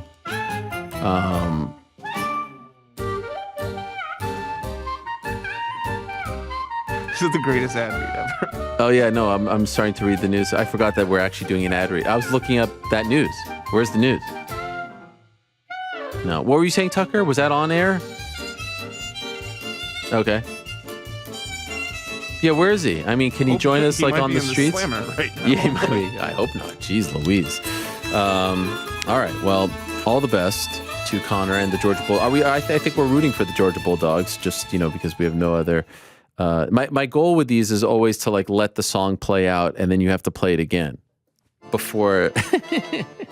There used to be a place in New York City called Sammy's Romanian. Do you know Sammy's Romanian? I don't know Sammy's Romanian. Oh, it's no longer open. Do you know anyone back there? I heard someone. Rick just said something. Tremendous. I went there, I think, for my wife's 30th birthday, which is actually insane at this point because she's about to turn 40. Is that possible? Golly, we're getting old. Anyway, it's a great time. I was going to say I highly recommend. It closed. Anyway, guys, as you know, this is the best time for pro and college football. You got the national championship on Monday night. You got the playoffs coming up this weekend. Now, if I'm being honest, I don't like this whole Saturday, Sunday, and then Monday night playoff game. What the hell is up with that? Monday night playoff game. Anyway, go Bills, baby! And as you know, DraftKings Sportsbook has an unbelievable offer to get all fans in on the action for this exciting time on the football calendar. New customers can bet just $5 on any football team to win their game. And if they do, you win $200 in free bets. So let's wind down the season with a big win. If Sportsbook isn't available in your state just yet, and if you're in New York, that ain't you can still find your way to the winner's circle. Everyone can play for huge cash prizes with DraftKings Daily Fantasy Football Contest. DraftKings is giving all new customers a free shot at millions of dollars in total prizes with their first deposit. Download the DraftKings Sportsbook app now. Use promo code TheMMAHour. Bet just $5 on any football team, college or pro. And there are only two left in the college ranks. I do believe the Alabama Crimson Tide and the Georgia Bulldogs, and win $200 in free bets if they're victorious. That's promo code TheMMAHour this week at DraftKings Sportsbook. Must be 21 or older. New Jersey, Indiana, or PA only. New customers only. Minimum $5 deposit required. $1 wager required. One per customer. Restrictions apply. See DraftKings.com/sportsbook for details. Gambling problem? Call 1-800-GAMBLER. Yeah.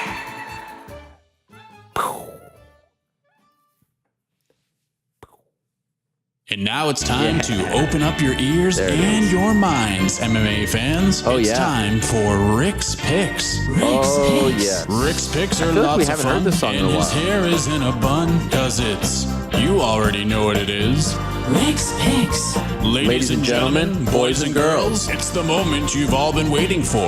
It's the new craze taking the world by storm. Yeah. Live from the Vox Studios in beautiful New York City. That's it's right. time for Rick's Picks. Frigid New York City, but beautiful as well. There he is. Yeah, we haven't heard that song in quite some time. This is an old school show. You're in the seat. GC's not here. I mean, it feels Mark Hunt's on the program, right? I mean, there's a lot of Throwback. a lot of throwback action. How are you? I'm good. I'm just looking up something real quick right here. Okay. Can I get this? Oh yeah, I was looking up the game details. Warriors 96. I didn't see. Okay. I just wanted to Wait a see- minute. I just wanted to see what happened. I mean, Hold it's on one like- second. I want to just make sure that No, I this is just happening wanted to correctly. see his 96. Let's pause. Let's pause for a second. 80. The Warriors, the best team in the league, get Klay Thompson back and beat the Cavs. You, as a lowly Knicks fan, are attempting to rub that in my face. I just wanted to As a Cavs see. fan? I just wanted to see what because it felt like a big national TV-ish game. NBA TV is that national TV. This felt Here, like a big how moment. about this? What do you think the score would have been if the Knicks were in that spot? How much do you think they would have lost by? It just 60? seemed like 70? It seems like a lot of hullabaloo for January. Okay, that's all I'm saying. It's a lot of hullabaloo. Yeah, boy. Listen, anytime, DraftKings, anytime we want to talk about any wagers, what are the futures? What are the futures on the? We could make a wager on whether the Cavs will finish ahead of the Knicks if you want. I'd be willing to. What are the futures? What are the futures? I know the Cavs are the underdog in that scenario, but I'm ready. Them making the playoffs? What are the futures? I think it's pretty good. I think the Cavs will be in the playoffs.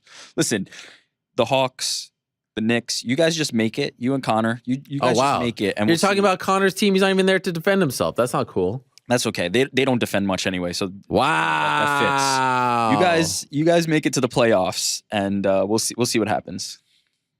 Do you guys know how long butternut squash soup is good for? Because I bought one earlier today and I didn't eat it and it's over there. And I keep thinking about if it's going to be good after the show. What do you think? This is a throwback show. This is, I have to say, by the way, just kudos to you and Connor. The banter off the top was tremendous. Was it good? I was enjoying that a lot. Oh, thanks. That's nice of you to say. As somebody who's been in that seat before, and that was a lot of fun. It's a hot seat. But what do you think? Do you think would I get sick if I have the butternut? I think it's okay, right? I think you'd be okay. Frank, what do you think? I trust your judgment the most. I'd avoid it if I was you. Damn it. I should have put it in the fridge. Why did I put it in the fridge? No. I think you'll be all right. I mean, it's been 4 or 5 hours. Although the stomach, I don't know. How do we feel? Like stomach is hit or miss. Yeah, the stomach's hit or miss. So maybe not. I'll say this. I think I would be okay. But you're like Teflon Don. I got the iron stomach. So maybe. When's the last time you've been sick? Been a minute. You haven't had COVID? No. Knock on wood. No cold, no flu.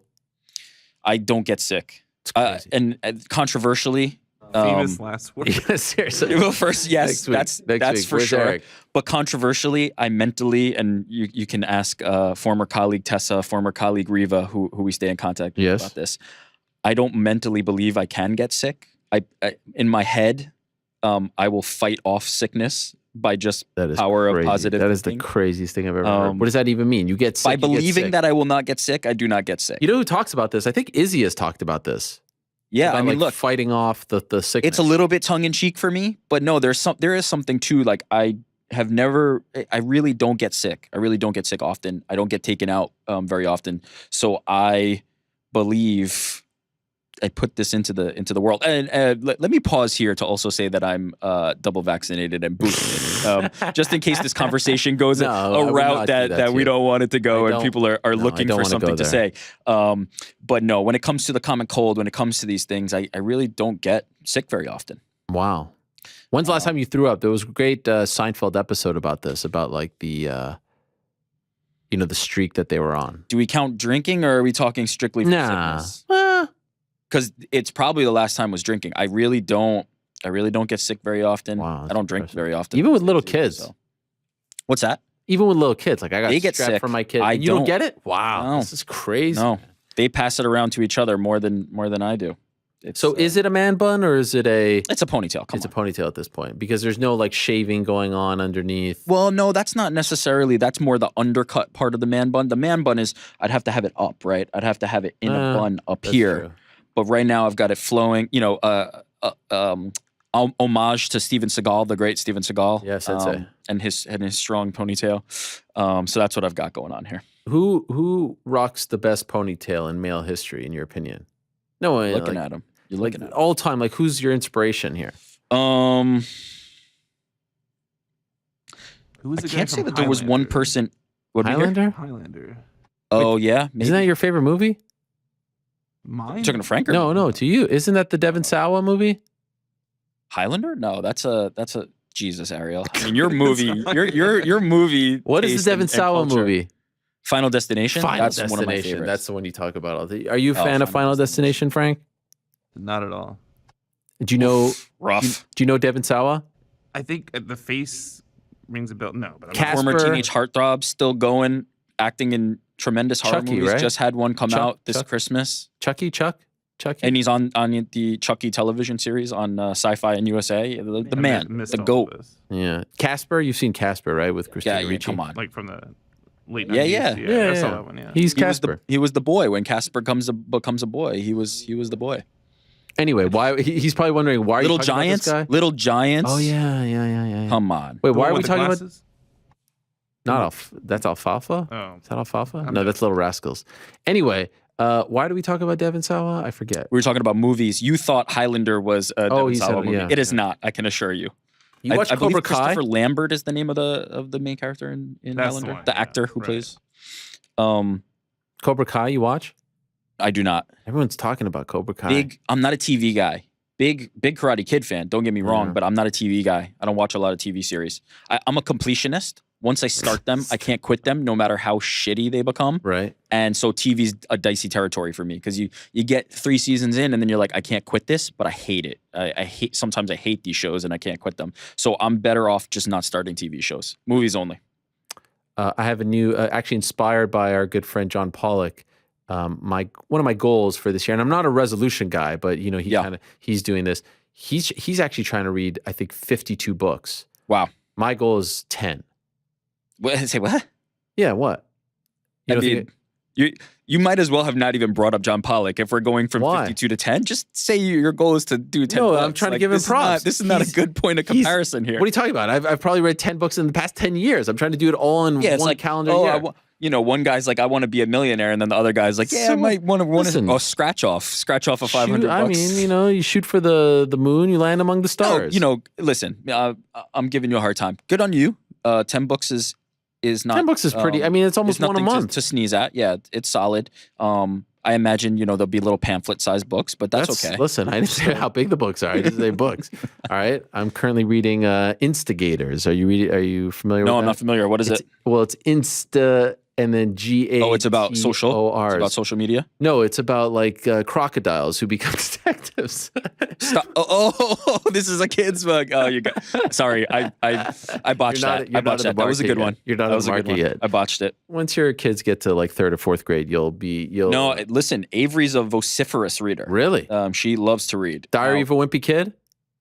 Not quite there yet. Okay. More. Yeah, she's young. She loves Curious George. Yeah, we're talking. Was she 5, 4? She's 4. Yeah, no. I mean, I'm crazy. Yeah. But no, she's a big time reader. LOL dolls? No, I've never even heard of that one. Wow. Okay. God bless. It's right now. It's like a lot of Paw Patrol, PJ Masks, that type of stuff. See, my daughter skipped that whole era because she had 2 older brothers, so she went straight into like Pokemon and like the real deal stuff. Listen. That ain't nothing wrong with that, and the fights and being an MMA correspondent. Wrestling, so Claire, she makes the picks. She's the GOAT. All right, we might as well get on with it. Listen, it's that type of show. This is the vibe today. These are the vibes. Rick's picks. Yes. My heart breaks. Oh no, this person. My heart breaks for one, Gregor Gillespie. He's one of my selections this week. He went on social, he's campaigning for a fight. A lot of people had mixed reviews on kind of how that Instagram promo went. For me, I get his point, and my heart breaks for him.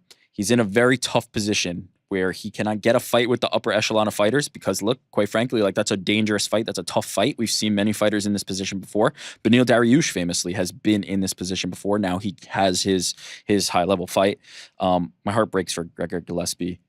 Best to Gregor Gillespie. I hope he gets a big fight. I hope he is able to enter that upper echelon. But I get it. If you're a ranked guy, he's a tough out, and I don't know that that's the fight I'd be wanting. It seemed like Michael Chandler nodded and gave him his respect for beating him in a wrestling match, but it also didn't sound like that's the fight that's going to materialize. He has his eyes on Conor McGregor, Tony Ferguson, Dustin Poirier.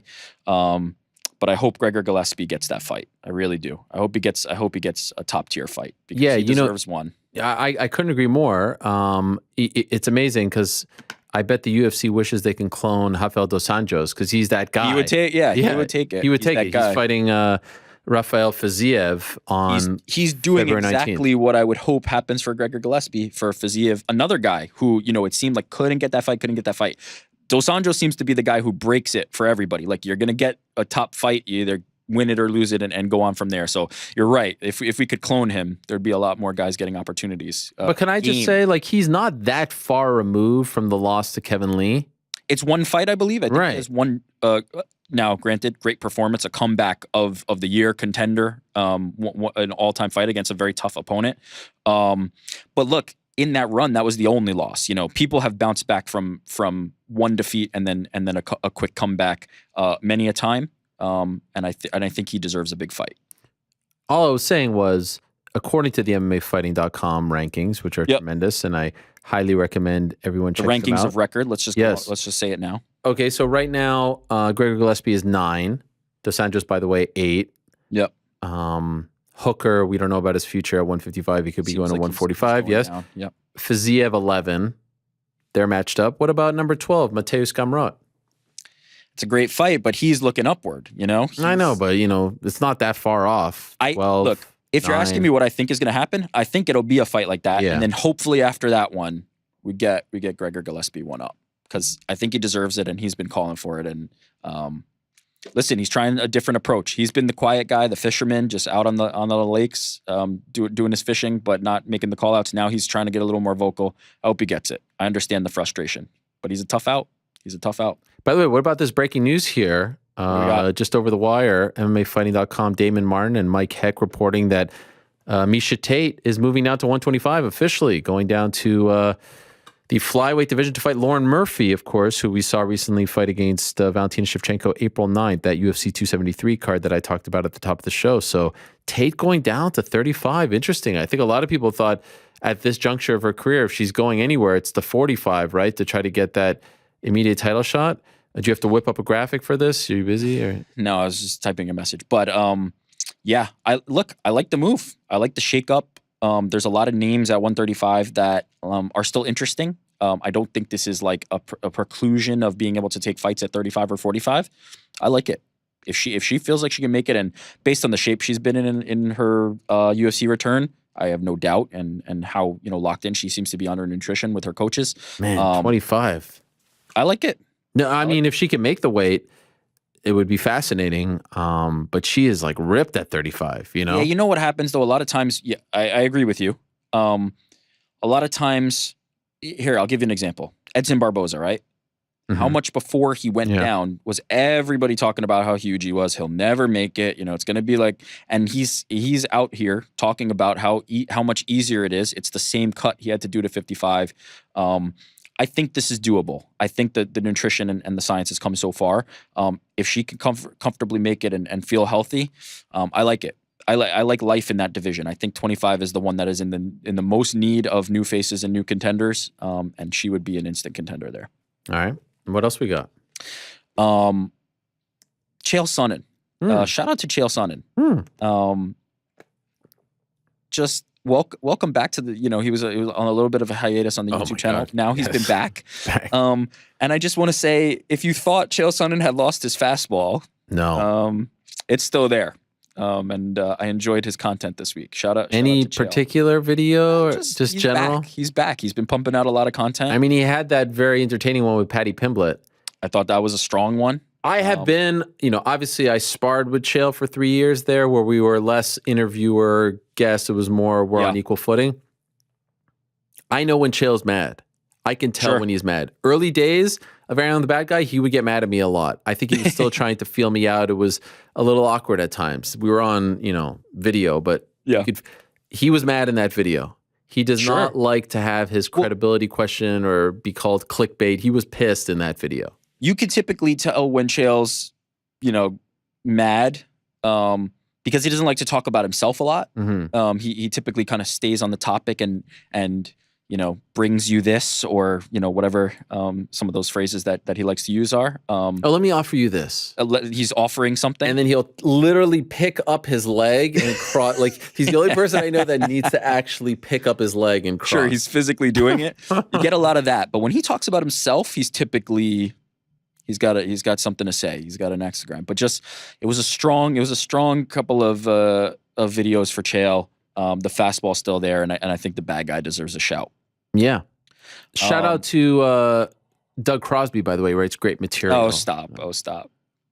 And notice Goddard when he was rifling off those names. He didn't mention Didn't have that to see one? the most crooked and biased judge in MMA history mentioned, but we won't be giving a shout out in any direction. Okay. To that person. Artem Lobov. I obviously wasn't here last week. It wasn't I wasn't here last Wednesday. It wasn't a Monday. Right. I wasn't here. But shout out to the GOAT. Freaking GOAT. Tremendous performance. Great ending. Choo choo. To all the haters. God, what a promo.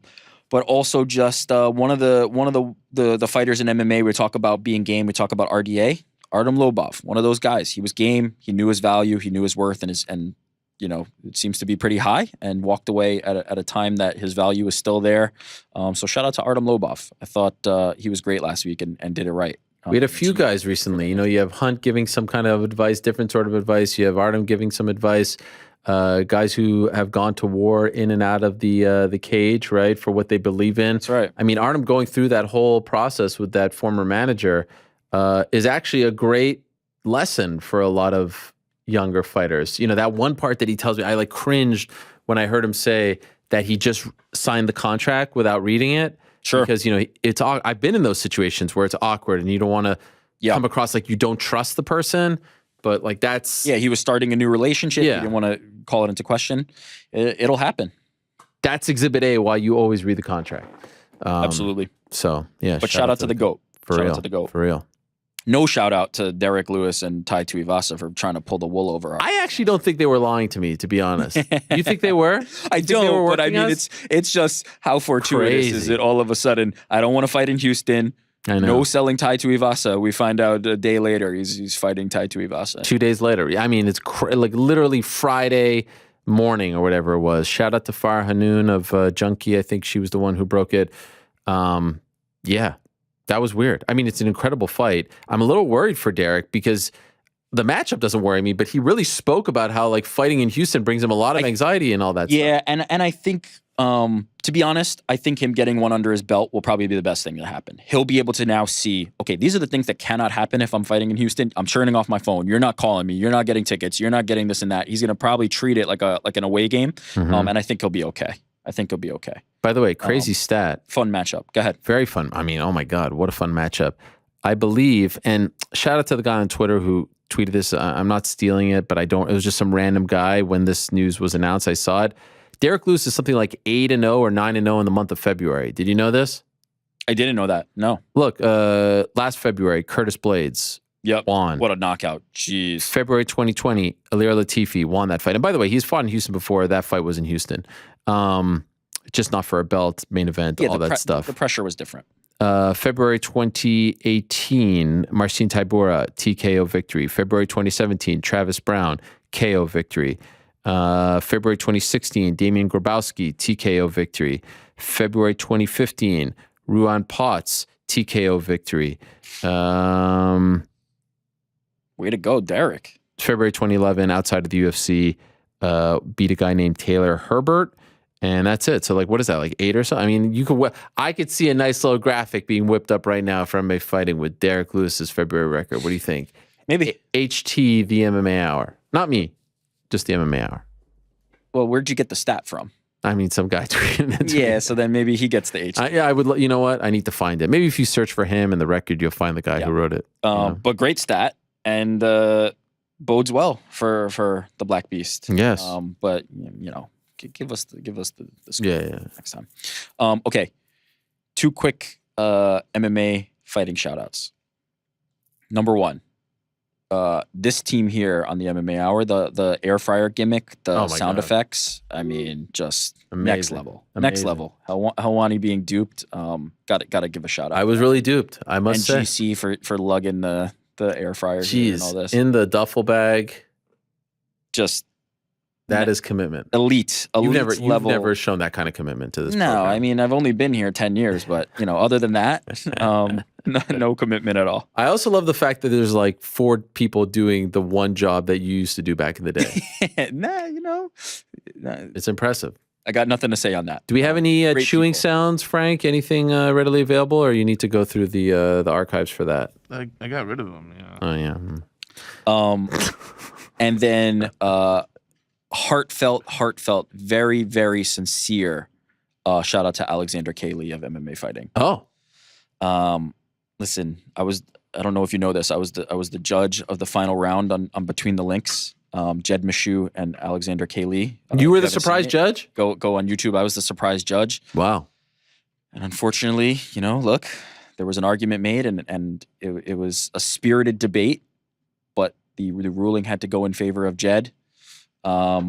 I feel like I've done irreparable damage to my relationship with Alexander K. Lee, who I love dearly. Oh, okay. I see what this is. Okay. This is a bit of an olive branch.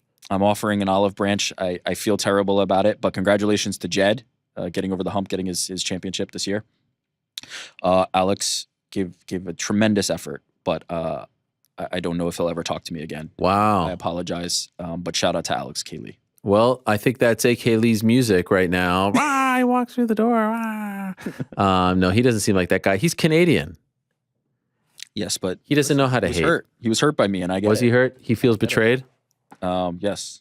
But A.K. Lee, one of the all-time great Twitter follows. I mean, sometimes I have I have MMA lists. No. See, you got the wrong thing here. What? Instagram follows. Oh, you get that music right. Oh my God. God. That singing out. What a voice. What a voice. That's the real follow right there. He really does have a great voice. I had no idea. I only recently discovered this. Did he do the Mariah Carey Christmas song? All I Want for Christmas Is You? I think he did that as his last video, yeah. Yeah, let me pull that up real quick here, Frank. No, I don't think we can play that, right? Where's my phone? No, let's not do that. No, we can't do it. Yeah, I can't do it. In any event, he is a legend, fellow Canadian. I was going to say great Twitter follow because sometimes I have my MMA list. Like I'll have an MMA list, a Bills list, whatever, all these things that I'm interested in. And then there's like a random retweet or random. I'm like, whoa, how did this get here? Oh, of course, it was A.K. Lee who retweeted it. I love it. So that's very kind of you. It's nice of you to. I feel bad, but not too bad. Look, I gave it to Jed, who I felt was the rightful winner for. So congratulations to him, but I'm sorry. Please find it in your heart, Alex. Let's go back to being bros. Well, go check out what he's talking about. You can check it out on the MMA Fighting YouTube channel. We got Invicta this Wednesday, by the way. Big, huge. Atomweight title, right? Yes, it's a rematch. A Wednesday card, which starts at 8. There's only 1, 2, 3, 4, 5, 6. I'd like to see, one of my big things for I want to see Invicta get rolling again. I feel like, they had the ownership change. Their talent was sort of rated and they were promised some big things and given big contracts, and other organizations were developing women's MMA, but Invicta has stood the test of time. I have to be honest, a lot of the names here aren't, very well known. It's a lot of 1-0s and 2-0s. So I just want to see them get on a roll. I'm with you, but what I'll say about that was when they were in Invicta, they were not the big names, and then they became the big names as Invicta built them up, and then they sure. This is how it starts. This is still where the preeminent female all-female fight organization, and let's see what these fighters can become in their careers. But absolutely. Oh, by the way, thank you to Alex Weber, who's always on top of these things. It was Kevin Mulhysen who tweeted this. I brought it up last year, but as a refresher, Derek Lewis undefeated 7-0 in February. How about that? So what? It's now though 9-0, right? I think was that the stat, or you said 7-0? I thought you said more. I might have said 8-0. Impressive. I mean, it's impressive nonetheless. Thank you to Alex. He's always on the ball when it comes to these things. Yeah, there's some of these fans that just have it locked in. They're the best. EK, Alex, all those guys. UFC back. Obviously, we got the big main event. My good friend Giga against Calvin Kattar. 14-2 against 22-5. No, I said it. I don't believe Giga was tweeting that stuff about me. His tweet seemed a little out of character. Yeah, nonsense. He seems like a great guy. His name is Knockout Cancer on Instagram. Why is that? Mother, I believe, battled cancer, and he's very passionate about that. I know Giga a little bit because we crossed paths in Glory. Right. Again, like super sweet, nice dude. The tweets didn't kind of jibe with actually I think I've featured him a couple times when I was doing the honorable mention stuff. Yeah, he's a legit nice guy in the sport who's on the rise and absolutely crushing in the UFC. But yes, cancer organizations and things like that are very close to him. I believe he's involved with one. Knockout Cancer, fighting the good battle against cancer. So shout out to Giga shout out to Giga for sure.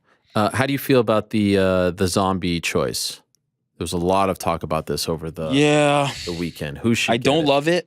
Why don't you love it? I'd rather just wait for Max, if I'm being completely honest. But that's not fair to Alex. What if Max is out for 6 to 8 months? My personal opinion, not intrigued by that fight. Like, wow, I'm surprised. Look, I'm a big Korean Zombie fan. When he was unranked, like, what was it, 2 or 3 fights ago, I thought that was insane and a travesty.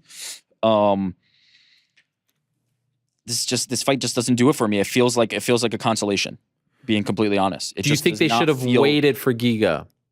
If Giga wins, I think Giga deserves it a heck of a lot more. You know, heck, because especially now that they're doing it. Yair, if I'm being completely honest, I'd rather see Yair. Bad. I get it, and you know why he was beat up pretty bad? Because he fought Max Holloway. Yeah. I don't love this fight. I think Korean Zombie's a game opponent. I think he will give a decent fight to Alex Volkanovski. I think he'll give a good account of himself. I think this fight doesn't happen if Alex isn't the one pushing for it. I'll say that. Yeah. I don't think this fight makes a lot of sense if Alex didn't want it. Are you surprised they're not going after Henry? I'll tell you a fight I would like to see a lot more is Henry Cejudo versus Alex Volkanovski. This is actually the perfect time to make it. This is the time. But at the same time, if you're Henry Cejudo and your number hasn't changed and the UFC hasn't been willing to play ball with you, I don't even know if they're like sniffing in his direction, meaning I don't even know what his number is. Obviously, there's probably talk. I mean, Ali is probably doing, the negotiation, whatever. Try to get it done. I would love to see that fight. It feels like they don't even consider him. Like, if there was ever a chance, no one has ever tried to do something like this. There's an opportunity to sell history. And yeah, but if you're the UFC, do you want to get into the George St. Pierre position again? Because you don't know where Henry Cejudo's at after this fight. You just don't know. Is he here? Is he here to be a champion? Is he here to defend? Or is it here to collect a belt? I get that. Just make history, yeah. Just to make history. And I think for all intents and purposes, if I recall, the recent conversations with Henry, he's talked about, if I come back, I'm coming back. But then it's more money. It's the same kind of conversations. It doesn't feel that fight makes a lot of sense as a one-off. I don't know if Henry Cejudo's here to fight long-term and be that champion. So I get the trepidation, but God, that fight would be tremendous. It's an interesting spot because there's several options, but there's no obvious option. And so that's why the zombie one doesn't. Come Saturday night, let's say Giga annihilates Kattar. You have to. Let's say he knocks him out in a minute, in a round, in 2 rounds. I mean, he's finished his last 3 opponents. The last 2, Edson Barbosa and Cub Swanson, legends. It would be a shame. It would be weird. If it wasn't Giga. Well, yeah, it would be weird because now the fight's in April. So now we're talking 3 months from now. And look, the fight's not done, right? The fight's not done. The fight's not announced. It's still close. It's pretty damn close. It's close. But look, if Giga puts on that, I think by Saturday. You think it'll be done before then? All right. I mean, at least last I heard. I mean, I haven't checked my phone and stuff like that. I'll also say that it has been disrespectful to Calvin Kattar.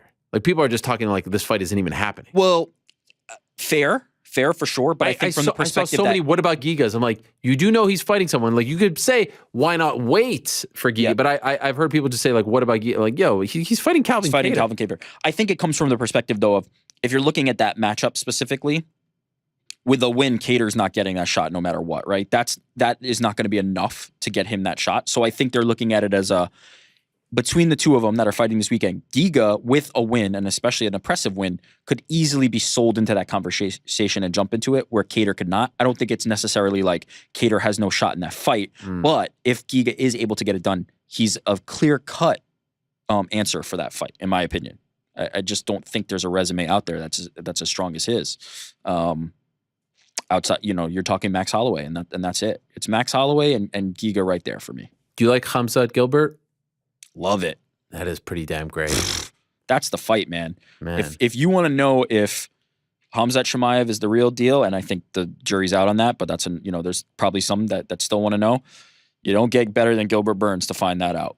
You really do not. And if you want to know if Gilbert Burns is ready for another title shot again, Khamzat Chimaev is a perfect test for that. I don't think there's a better fight that is one of the fights, if that gets made, that I would be most excited about this year. Can I also say that, Gilbert and I haven't seen eye to eye, but tremendous respect for him, A, and B, it's actually a brilliant choice on his part because as good as Khamzat is, he hasn't truly been tested, right? He hasn't. Well, this is what I was saying. There's some people who say, like, the jury's out. Let's see. Yeah.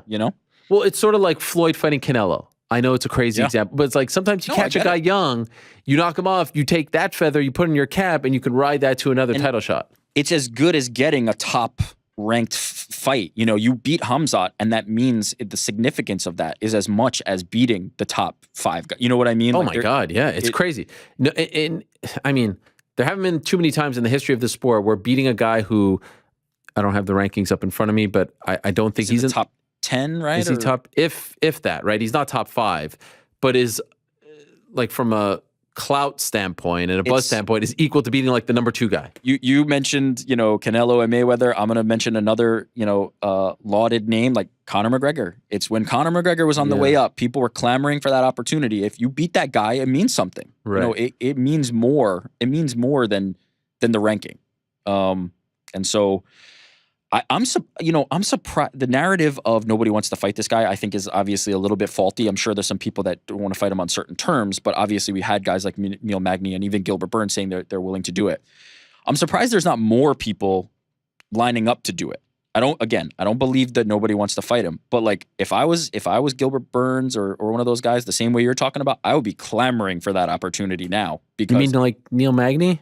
Like Neil Magny. Right. If you want to fight that guy, that means something. And you can get him before he becomes what his final form, to steal a Dragon Ball Z term. That's an interesting thing. And if you're Khamzat, like, look, he's welcoming all comers. Like, let's do it. So Gilbert Burns versus Khamzat Chimaev, I absolutely love that fight. That's one of the fights I would look forward to most this year if that gets made. Neil Magny, by the way, he was on that Fury grappling card. Yeah. And I actually think his performance on that may have hurt his cause. He got submitted in like 2 minutes. I don't know how many people were really like looking at that as like, oh, is he ready for Khamzat? I don't know. I mean, I don't know. Maybe UFC was looking at it. Okay, that's actually a fair point. Touche. Right. But I think, look, Khamzat was always going to be the one that was supposed to be the aggressor and the A side of that conversation. So, you know, I don't know how much that'll impact, but you're right. Maybe they were looking at it as a litmus test of where's his grappling at? Can we legitimately sell this? Let's just get Khamzat a fight. How about that? Yeah, I know. Let's just get Khamzat a damn fight. Didn't get roughed up at all. He went from the guy who was, you know, fighting every weekend, the most active, and now it's the point where, you know, obviously, look, we're not going to pretend COVID is something you bounce back from quickly, and he had a very tough bout with it. But now he's been healthy, and now he can't even get a fight. The guy who is the most active. I just want to see Khamzat fight. Well, I got to say it. And you know what? Leon and Khamzat is still a fight I want to see too. Yeah, but come on. It's got to be Leon Usman. I get it. It probably isn't, you know, it's interesting because we've got this pay-per-view coming up January 22nd. Then we've got the February 12th pay-per-view, Izzy Whitaker. Yep. And that's going to happen. And then March 5th, get back to that in a second. April 9th, these 2 title fights moving there. There's been rumblings of Oliveira fighting in May, right? Yep. Potentially, hopefully, world goes back to normal somewhat, Brazil. Now we're talking June, July.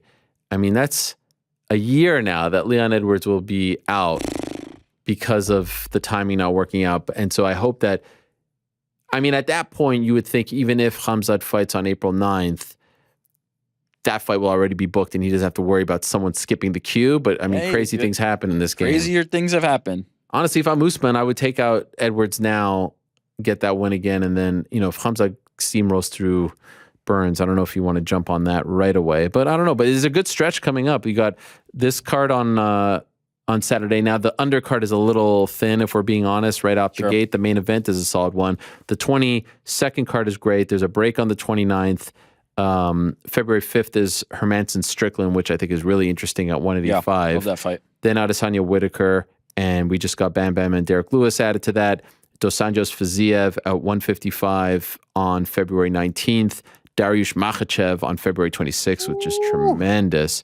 And then things get interesting. Is that Santos Ankalaev fight? Is that a main event? I don't know if it's the main event. I don't recall. On March 12th. I don't think it's the main event. And then you got the March 19th card, which we presume is on, is going to be in the UK, but no real main event has emerged. And I don't know if Darren Till is going to be that guy. And I actually would advise him not to be that guy, if only because it feels like it's a little too soon for him after getting, you know, that knee injury and the loss to Derek Brunson. So do you put like a Patty in that spot, main event off the bat? He could probably sell it out. The juice, you know, it's probably going to sell out. Against Jared Gordon, is it? He wants Jared Gordon. Right. Jared Gordon wants him. It's interesting. Interesting times. And then the March 5th. What happens there now? Yeah. Look, 3. I mean, 5. 3. Yes. If you want to expand, if you no, want to talk. I was just. That's March 5th. It's 3. The month 305. Something to that. There's something numerology there. Listen, I'm just saying. I'm trying to remember that it's. I get 305. It. Yeah, it's 305. Promises kept, promises made. Promises made, promises kept. Promises made, promises delivered. What is it? What is the line? Promises kept, promises made. No, promises made, promises kept. Yeah, promises that's right. made, promises delivered. Something like that. Yes. Listen. What do you want to say? Sorry. You know something I don't know. No, I don't know anything. I was just saying, I think Paddy Pimblett could headline a card right now. Like, yeah, he could headline a fight night. I think that's the tickets are going to sell and the event's going to stream. You're good. Don't get me wrong. It would be great to have Darren Till there, and I think he should have the fight right of first refusal if he wants to fight on that card. But he should be healthy and not go into a fight compromised and be ready to go. I don't think there's any drop off from having Paddy Pimblett headline a card. I think he's proven that he's got that magnetism to him. And what about this nugget unearthed by our good friend Jedi Goodman? Last year, February 21st, 2021, I tweeted, and I quote, "Hit me. Derek Lewis was born in February and is now 7-0 as a pro fighter." Look in at February. You stole it. Hat tip, Kevin Mulholland. Okay. But isn't that crazy? No wonder you love it so much. You already covered it. And I credited the guy. And here, good social etiquette on your part. I the appreciate best. that, and I'm sure no one has better social etiquette than me. I don't steal anything. I don't have ghostwriters, by the way, who write my material. It's all from this noggin over here. What do you mean by that? Are you referring to something? Yeah, I am referring to something. What do we got? Let me tell you something. Anyone who asks for a ghostwriter for tweets, I feel a certain way about you. And if you're the person writing the ghostwriting, you're a loser. A, and B, I feel a certain way. I'm not going to say, I don't want to, but like if you're asking someone, we're asking someone to help out, like, hey, can you help me out with some material? Like, come on, you better reevaluate things. Here's the thing with that. I'll say this. I don't think the act itself is damning, but it's very clear. Like you have to mask it a little better. Yeah. You have to make it less transparent when it is clearly not. Well, that is rule number one. That's the problem. That's the problem. Yeah. More so than the act of asking, in my opinion, is you gotta zhuzh it up and make sure it feels authentic. Right. Don't make it insipid. Yes, don't make it insipid. All right, I feel like we're good here. Thank you very much, NewYorkRic. A pleasure as always, and thank you very much to Virna Janjiroba for this great hat here that she gifted me, both her and her manager, Tiago Akamura. It's been another great day on the program, and the best news is, my friends, we're back on Wednesday. And we got a fun one lined up for Wednesday, and guess what? I'm not going to tell you who's on just yet. I don't know why I don't say who's on. I just, I don't want to have that burden on my shoulders. I'm always afraid that someone's going to bail. This is my life. You should know that the day before every show, undoubtedly, I will wake up at 3:30 in the morning. I will check my phone with one eye open, hoping that no one cancels. We almost had a cancellation yesterday. And so it's just like this thing that I deal with. It's the jail that is my soul.